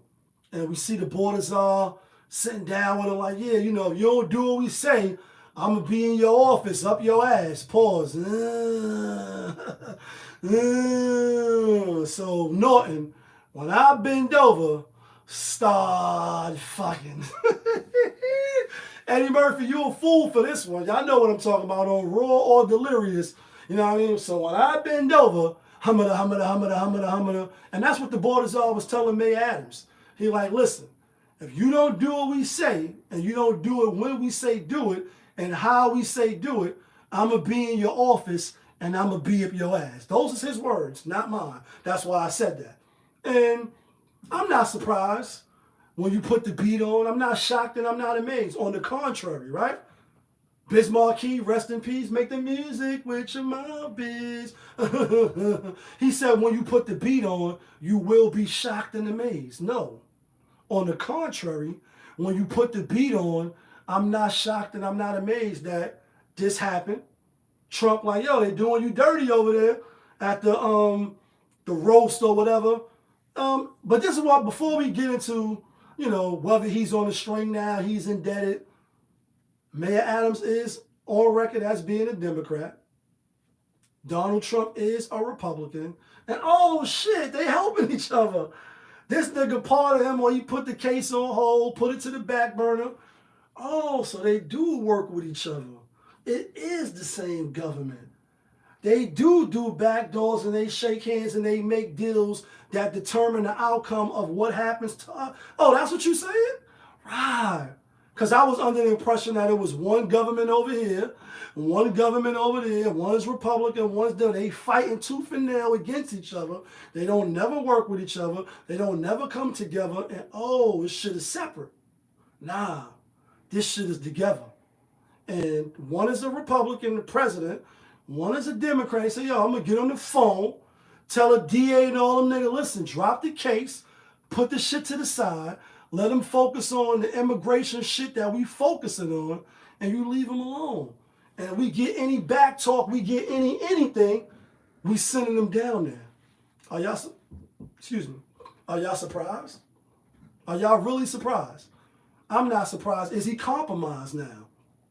Mayor Adams. We've seen his top executives, the dark-skinned chick, Martin Ingram. We've seen the chancellor, his wife, look good, by the way, light-skinned chick with the, you know what I mean? I forget what her position was. She was like deputy superintendent right next to Mayor Adams. her phones and all that. You know, they ran down on all of them, and allegedly maybe kind of saw that he was in bed with the Turkish, and they gave him a couple of lavish hotel stays, couple of extra bonus points and all that, right? Freaker flyer mileage. And you say, damn, niggas be selling their soul for extra flyer mileage? For extra, you know, the suite where they give you the living room and the extra bathroom? This is what you selling your soul for? Or risking your campaign and your good name? And, you know, it's politics as usual, folks. I'm not surprised. I'm not shocked. I'm not amazed. I'm not like, oh my God, can't believe Trump did this. We knew this was coming down the pipeline. Once Biden pardoned his son, even though he said he wasn't, and then he said, no, the government politicized and we was railroaded, we was done dirty. And then Trump, the whole trial, whether you agree with him or not, he like, yo, this is a witch hunt. They bullshit and they woo-woo. Mayor Adams came and so I'm saying, damn, the people in the government is saying the government is doing foul, shady shit. I can see that coming from me. I'm a 3-time felon. I've been up north 3 times. Like, do the right thing? Fuck you. 3 times, nigga. You seen the movie, right? 2 times. No, 3 times. Like the movie. And I'm not bragging about that. 2 for armed robbery, 1 for drug, right? I can see me saying that. Like, yo, the government is foul. The legal, the criminal system is foul. They make niggas cop out. That's innocent. We don't get the best lawyers. You ain't got no money. You done. They send you these legal aids and these ATB lawyers. Soon as when they get you, they look at your name, look at the KO. They offering you 5 years. It's the best they can do. You copping out? Nigga, you ain't even asked me did I do this shit yet. Like, fuck is you talking about? Like, you already want me to cop out. You just met me. You asked my name. You read a docket number. You say, yo, this is what they offering you. I'm not copping out to nothing. Even though I did cop out a few times. And I went to trial 2 times, right? So I know what it's like. You want me to cop out? You sending me a rinky-dink lawyer? I don't stand a chance. I'm only saying that to say the system is rigged. I know that. Although the people on the other side be like, no, you're a criminal. Because you did armed robbery. You carry guns. You sold drugs. You kidnapped. You tied up. You hostage. You did certain things. It's on your record, nigga. Don't act like you squeaky clean, nigga. You did these things. And I would say, you know what? Damn, I did tie them niggas up. I did home invasion. I did put guns on. I did do those things. All right, cool. But I still should get a fair trial. I still should get, you know, due process. But the system is set up like, nah, we fuck these. Listen, it's 4 niggas in the cars, 1 gun. All of them niggas getting 5 years. Damn, how the fuck is all of us getting 5 years for 1 gun? And only 1 gun can belong to 1 person. 1, 2, it's 1 gun. It's 1, 2, 3, 4, 6 people in the car. The gun is under the seat. You pull us over. Hey, nobody take this gun, and I get it. That's how they do. And who gun is this? Everybody, nigga, I don't know. I was just getting a ride from work. I just came from the weed spot. Nigga taking me to drop my girl. We was all going out to shake our ass. You know, I didn't even know there was no gun in here. So who gun is it? I don't know. Everybody say, I don't know. All right, well, all you niggas going to the precinct. So damn, this 1 gun is everybody's? And that's how they'll do you. And even your lawyer coming and be like, well, nobody's claiming the gun. You know who gun it is? No, I don't know who gun it is, nigga. Fuck is you talking about? Well, they offering you 1.5 to 3.5. How the fuck is that? They offering all of us the same cop out? How is that possible?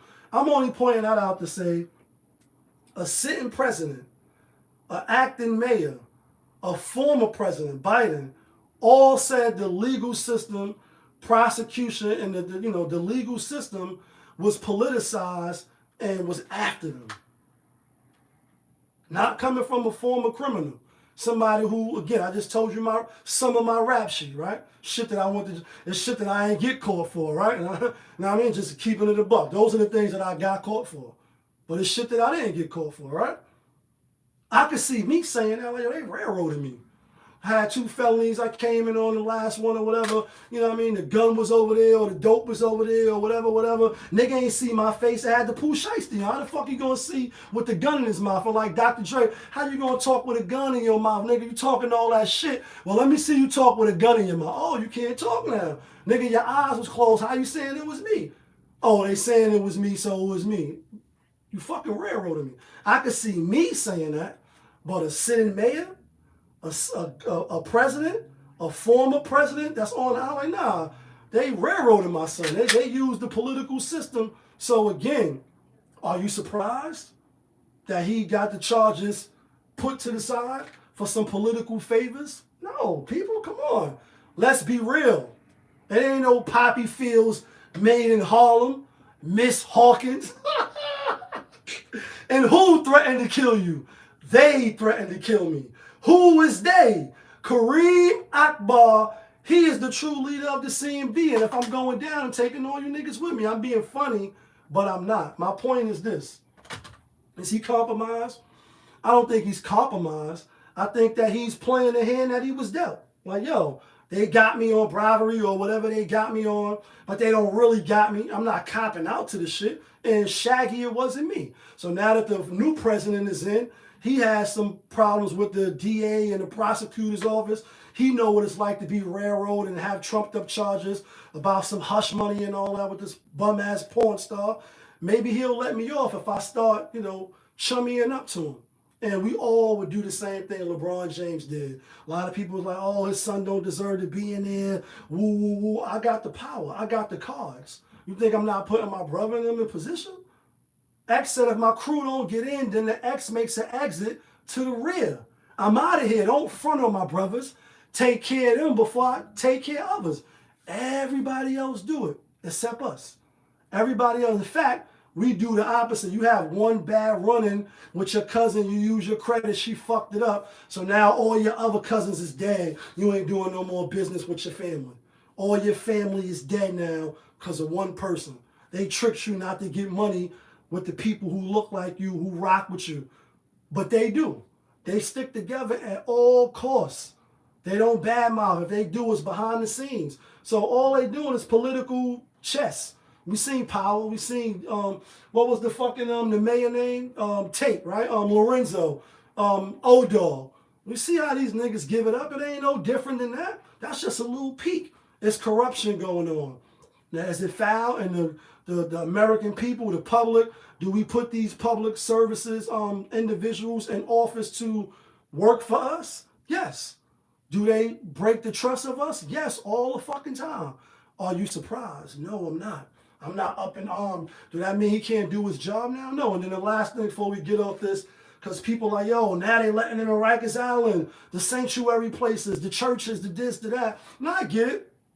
There might have been laws where like, yo, we get it. Some people is here legally, can't go into church, can't go in the hospital, somebody's sick, can't go on Rikers. Rikers, I don't think should be a sanctuary. If you did, and again, I know all people are not guilty there. I was there. It's a lot of innocent people locked up. But that is the place where you're waiting for trial, you're waiting to see if you're going to go home, you're not. You are most likely there for a crime, whether you fighting it or not. So if you from, you know, another country, you got here illegally, you broke the law here, you got caught, you waiting to go to trial, should they be able to go in there and see who's in there and what's what? I think so. But people like, yo, you know, it's fucked up. He letting them in now. We can't trust them. Could you trust them before? Nigga's a former New York City cop. And not all of them are not bad. My aunt was a cop. Rest in peace. I got family in the military. Some honorable discharge. Some still defending, you know, the freedom and the liberties of America. And this is America. Don't get you slipping up. So we salute them. Because I'm not doing it.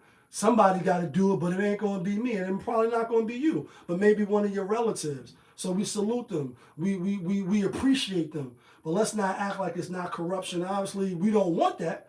But what people say when it came to Kamala Harris and Trump, oh, we're going to vote for Kamala because it's the lesser of the two evils. It's the same shit when it comes to this political shit, guys. It's the same shit.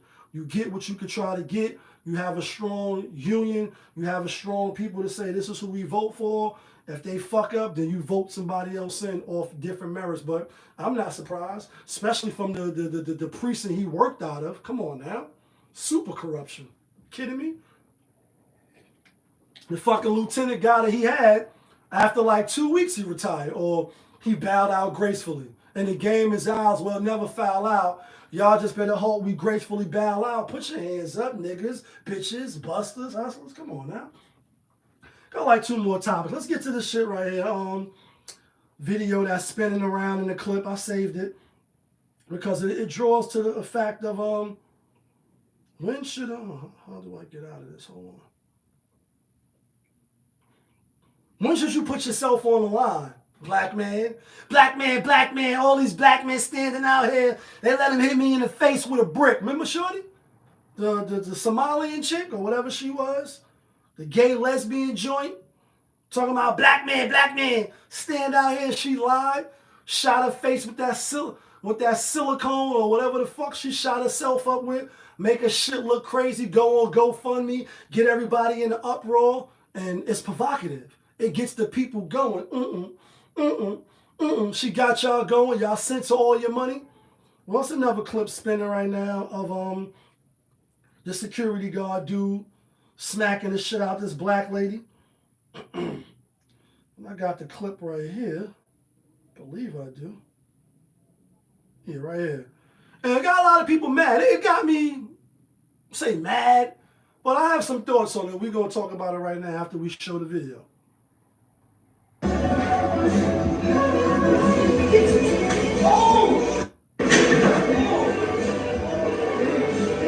Let's rewind that.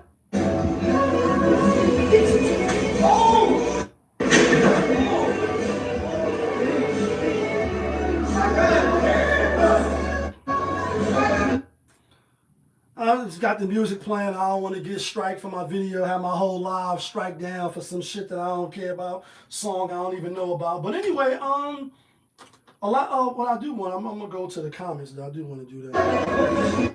On this particular video, this is on Attorney Crump on his page. You know he be ambulance chasing. This is just my opinion. I ain't knocking him. I know he a black brother. I know he attorney. I know he be fight the power. He be fighting for the people. And Radio Raheem, love, hate, love, hate. Oh, look like hate got love on the ropes. And but hold on, love start coming back. You know what I mean? And KO and love. I mean, I'm being funny, but I'm not. I just watched that shit the other day too. One of my favorite movies, Spike Lee, Do the Right Thing, right? And when you go to the comments, what city is this? The saddest part is nobody helped her because she a black woman, but you're black, right?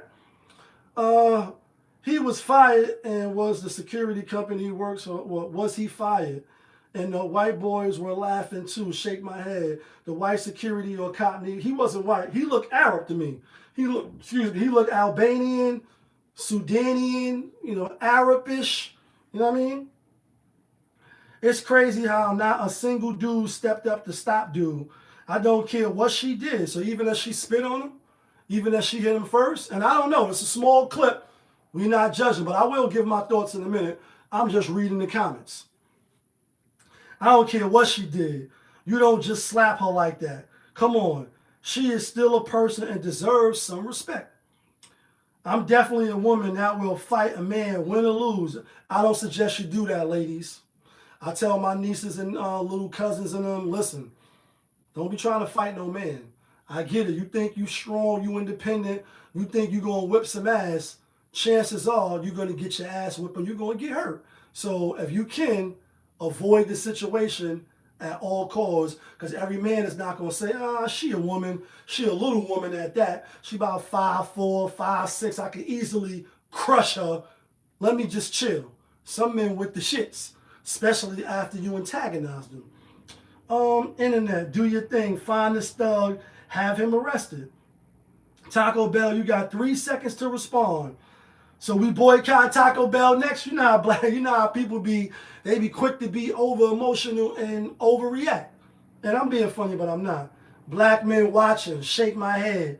This is why I want to talk about it, obviously. Oh, but you're black. A couple more comments.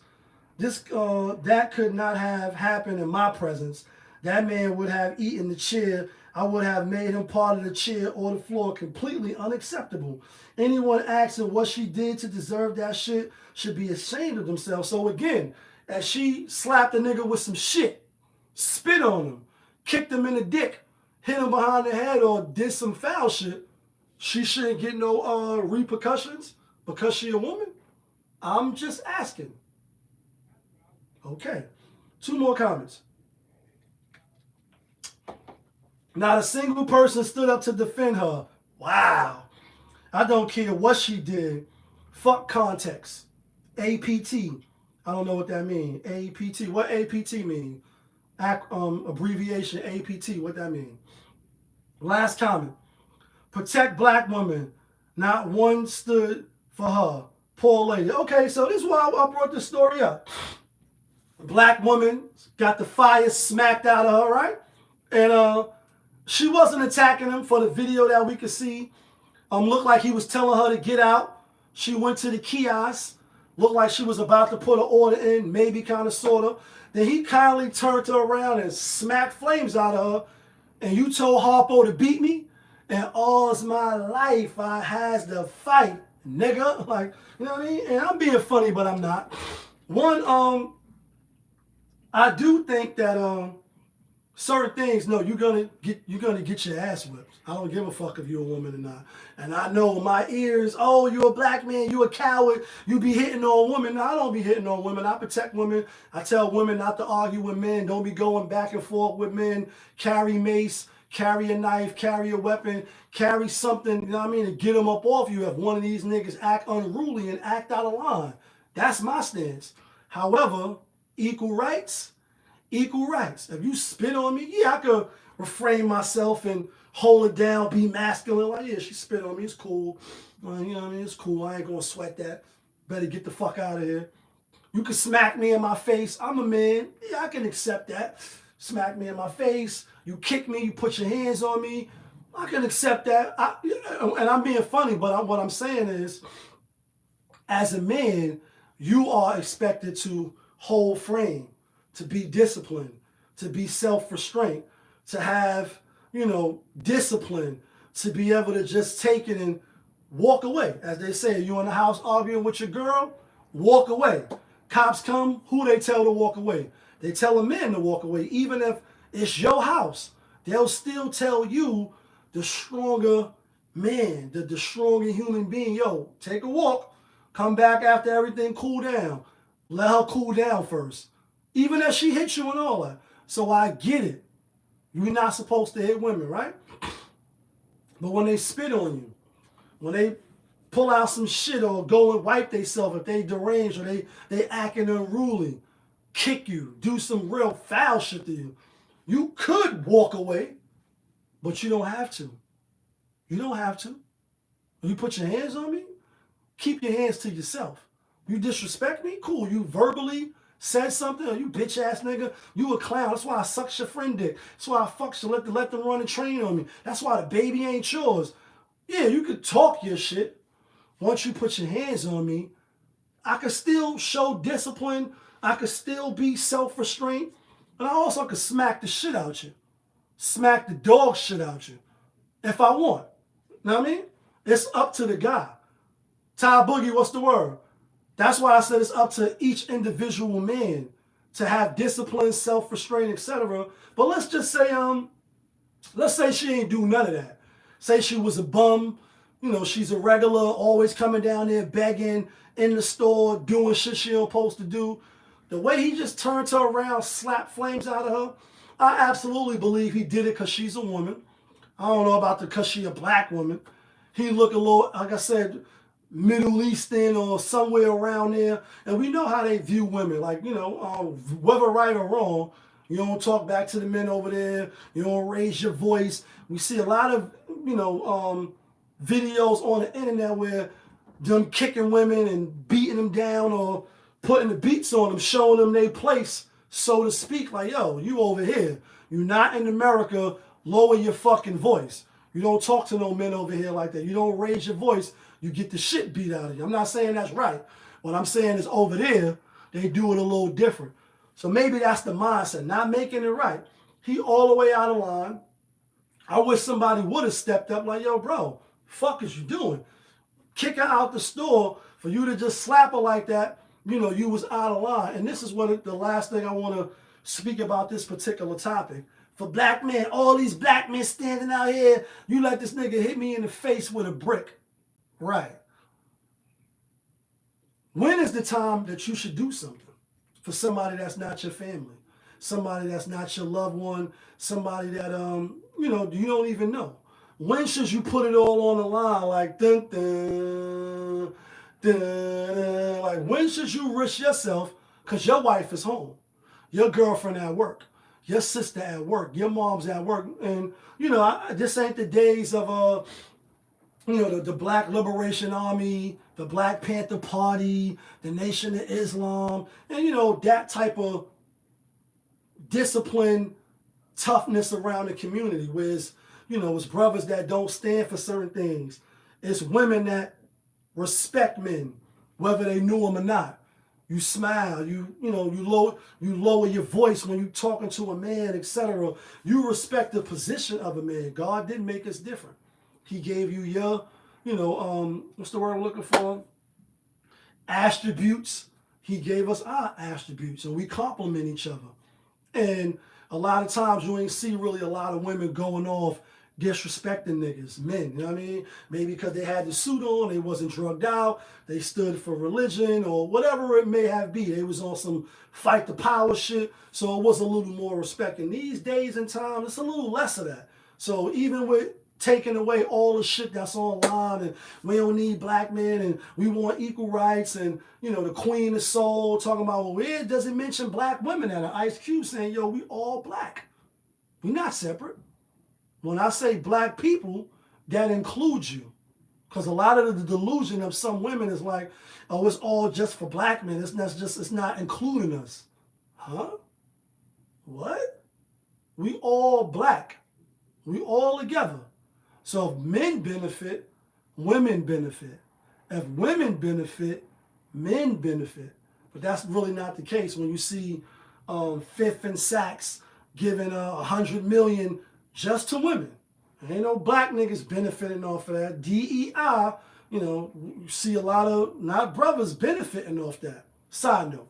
But with that being said, when you want to train, if you in Taco Bell, you got a felony, you don't got a felony. You can fight, you can't fight.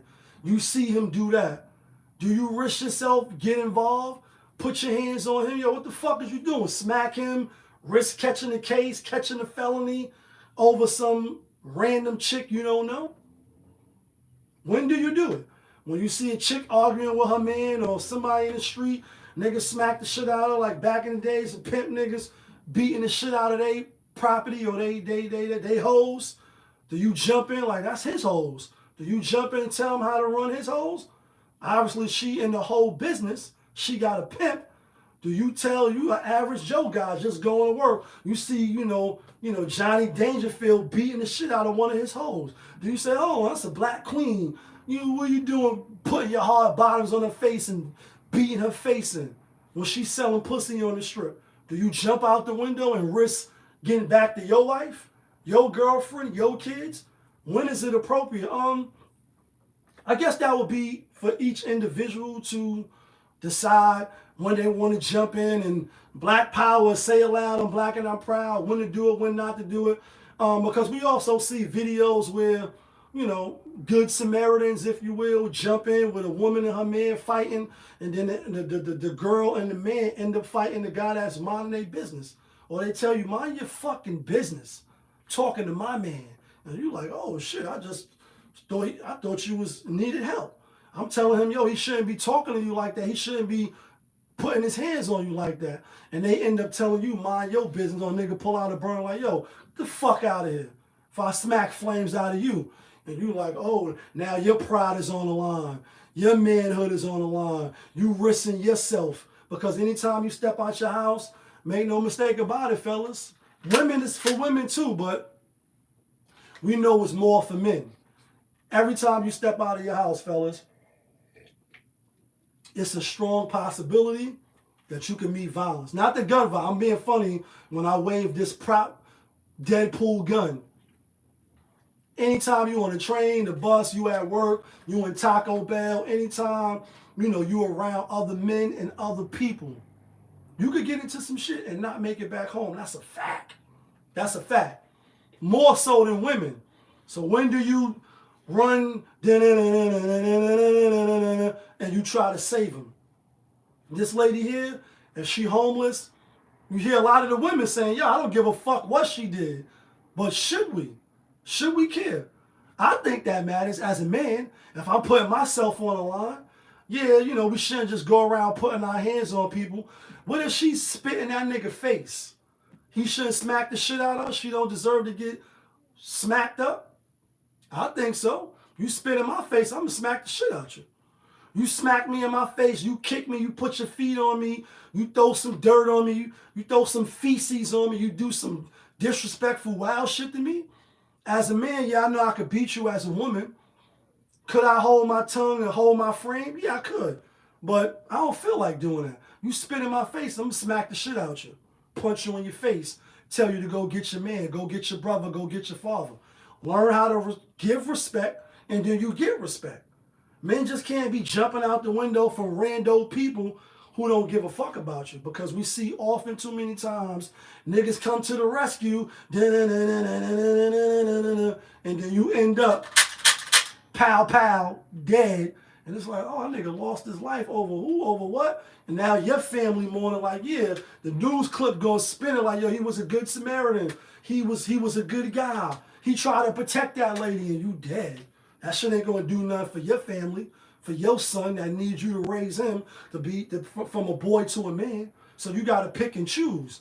When is the right time to pick and choose? I don't know. In this particular situation right here, would I have done something? Yeah, I would at least spoke up like, yo, bro, fuck is you doing? Don't hit her again. Why you put your hands on him? Now, would I have beat him up and like the other guy, like, yo, I would have wiped the floor with that nigga. No, I got 3 felonies. I'm not just throwing my felony. I'm not just throwing, myself out the window now just for any rando woman. Yeah, you black, I'm for black, I'm black and I'm proud. But I'm not just dumbing out. I'm not just crashing out just for any old little situation. I already wasted my felonies. I already wasted, especially for violence. 2 is for violence with the blicky. 2.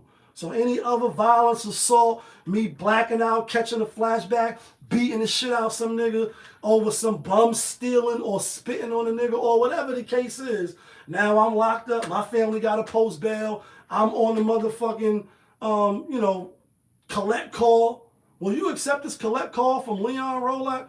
Hey, ma, how you doing? Well, what happened, baby? You was doing so well. Nah, I'm in Taco Bell I'm on lunch. Getting my regular lunch and shit. Some chick come in acting unruly, security guard smacked us out, beat the shit out the nigga. What? What? Nah. I got a lot of living and do before I die, and I ain't got time to waste. Let's make it. Not just jumping out the window. Me personally, especially when you look online and you see all these women, like, nah, where your husband at? Where your brother at?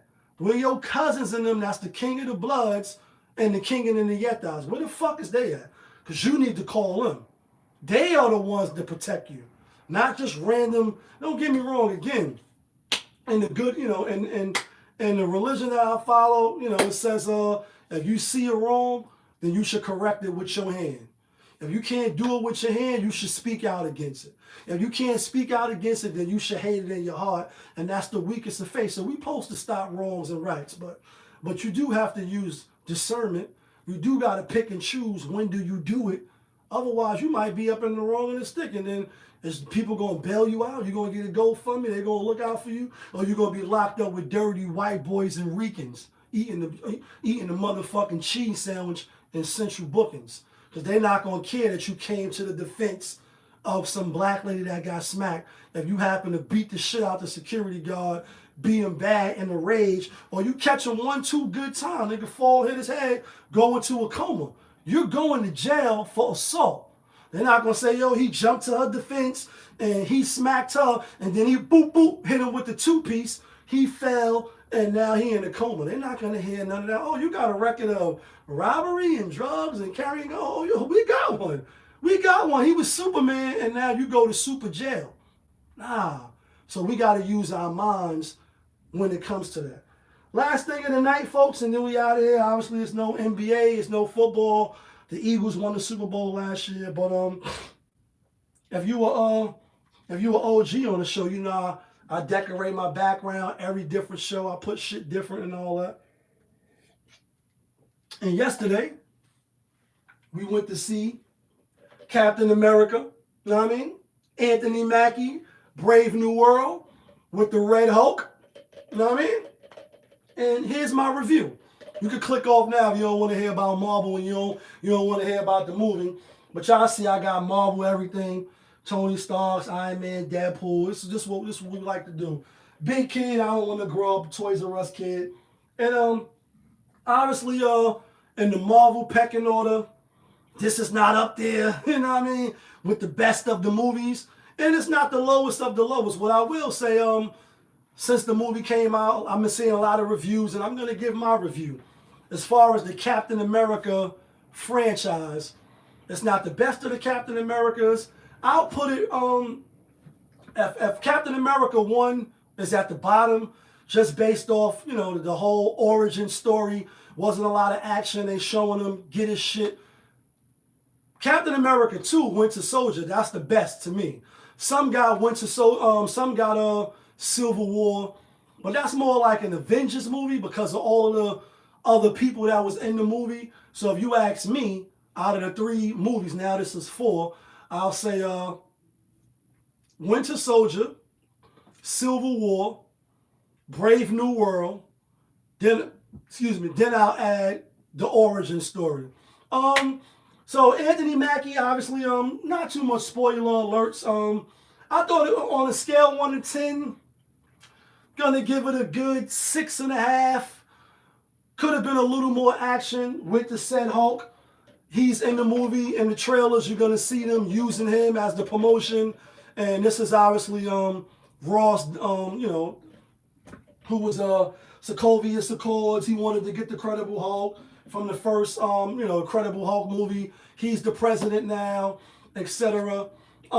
He wasn't in the movie a lot. The Red Hulk, I thought it was going to be more of the Red Hulk, and it wasn't. A lot of action, obviously, a lot of action. You know, Captain America or the new Cap, his new suit is official, the vibranium and all that. And y'all know he didn't take the serum, so he's not a super soldier. So he's really like Batman. He's really like Batman in the sense of he don't got no superpowers. He got the gadgets and he's smart. You know, he going to find a way to get out of some shit. He going to find a way to go against Superman and Batman versus Superman. He going to get the kryptonite, and that's how he even the odds. But normally, he ain't going to be able to beat nobody because he's really just a human. Same thing with Anthony Mackie. He's not the Winter Soldier. He's not Captain America. He's not Iron, you know, even Iron Man is a human. He just got the armor, and he's smart. So that's like the same thing. The suit is official. He do some amazing things with the new suit.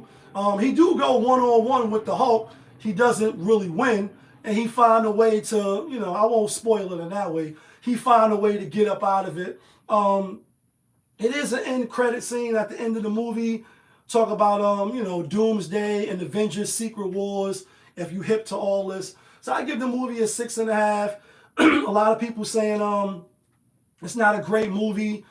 The storyline could have been a little better. And I think it could have been written a little better in the sense of, have you seen a little Disney series, The Falcon and the Winter Soldier, the 6 episodes where Bucky and him was working together, you know, the other Captain America, you know, who will be in the Thunderbolt movie coming out in May or whatever. So it does, you know, lead up to that, but you don't have to see the Disney series. You don't really have to, you know, see like the previous Disney series to be hip to this. It does pay off, what's the movie? The Celestials, you know, with that, with the Tumit, the big celestial that end up being frozen in the the Indian Ocean when the lady froze him. So that's antimanium, the shit that Wolverine, you see the Wolverine claws who we play with on the channel a lot.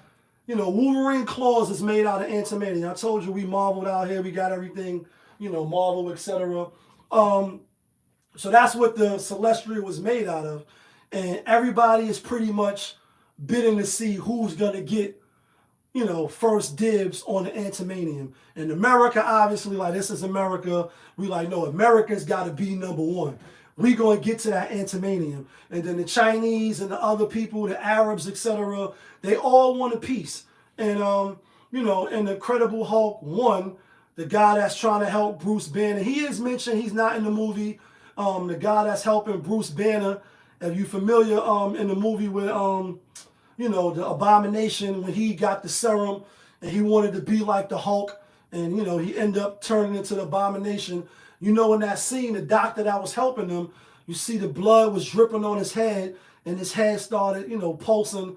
He's the antagonist in this movie. He's the one pulling the strings, and he is devious. He's real smart, the gamma ray. So that's who Captain America is going against. And ultimately, I think it could have been written better. But for the movie price, you know, I went to go see it. Will I go see it again in the movies? Nah, I will wait till it comes out. And I say that to say certain Marvel movies, I done went to the movies 3-4 times to go see certain movies. That's just me. You know, I'm a movie buff in that regards. This one, I went to see it just to, you know, to go see it, you know, to see it for myself, not go off anybody else's opinions. And I give it a solid 6.5. You could judge for yourself. More action with the Hulk, but overall, I thought it was a decent movie. I think Anthony Mack did a good job as the new Captain America. Obviously, he not Cap, though, because he doesn't have no super serum, and he not no superhero in that regards. And that's what I got for you folks. You let me know what y'all think. No spoiler alerts, really. You can let me know what you think if you go see it. Where you rank it at in the Captain America movies. Where do you rank it at in the overall Marvel timeline? Like, is it top 10, top 5? It ain't nothing like that, but it is still a good movie to at least go see one time. Next movie we looking forward to go seeing is the Thunderbolts movie, obviously, with Centurion. That should be really good. The previews look good. Can't wait to see that. That's what I got for y'all. We've been on for a little minute. We're going to get out of here. Y'all know who it is. It's your guy, Popovich. Y'all was just tuned in. Popovich TV. We live, we rolling, we unscripted, we authentic. That feeling back up in here. One more again. Yeah, kid. Be safe.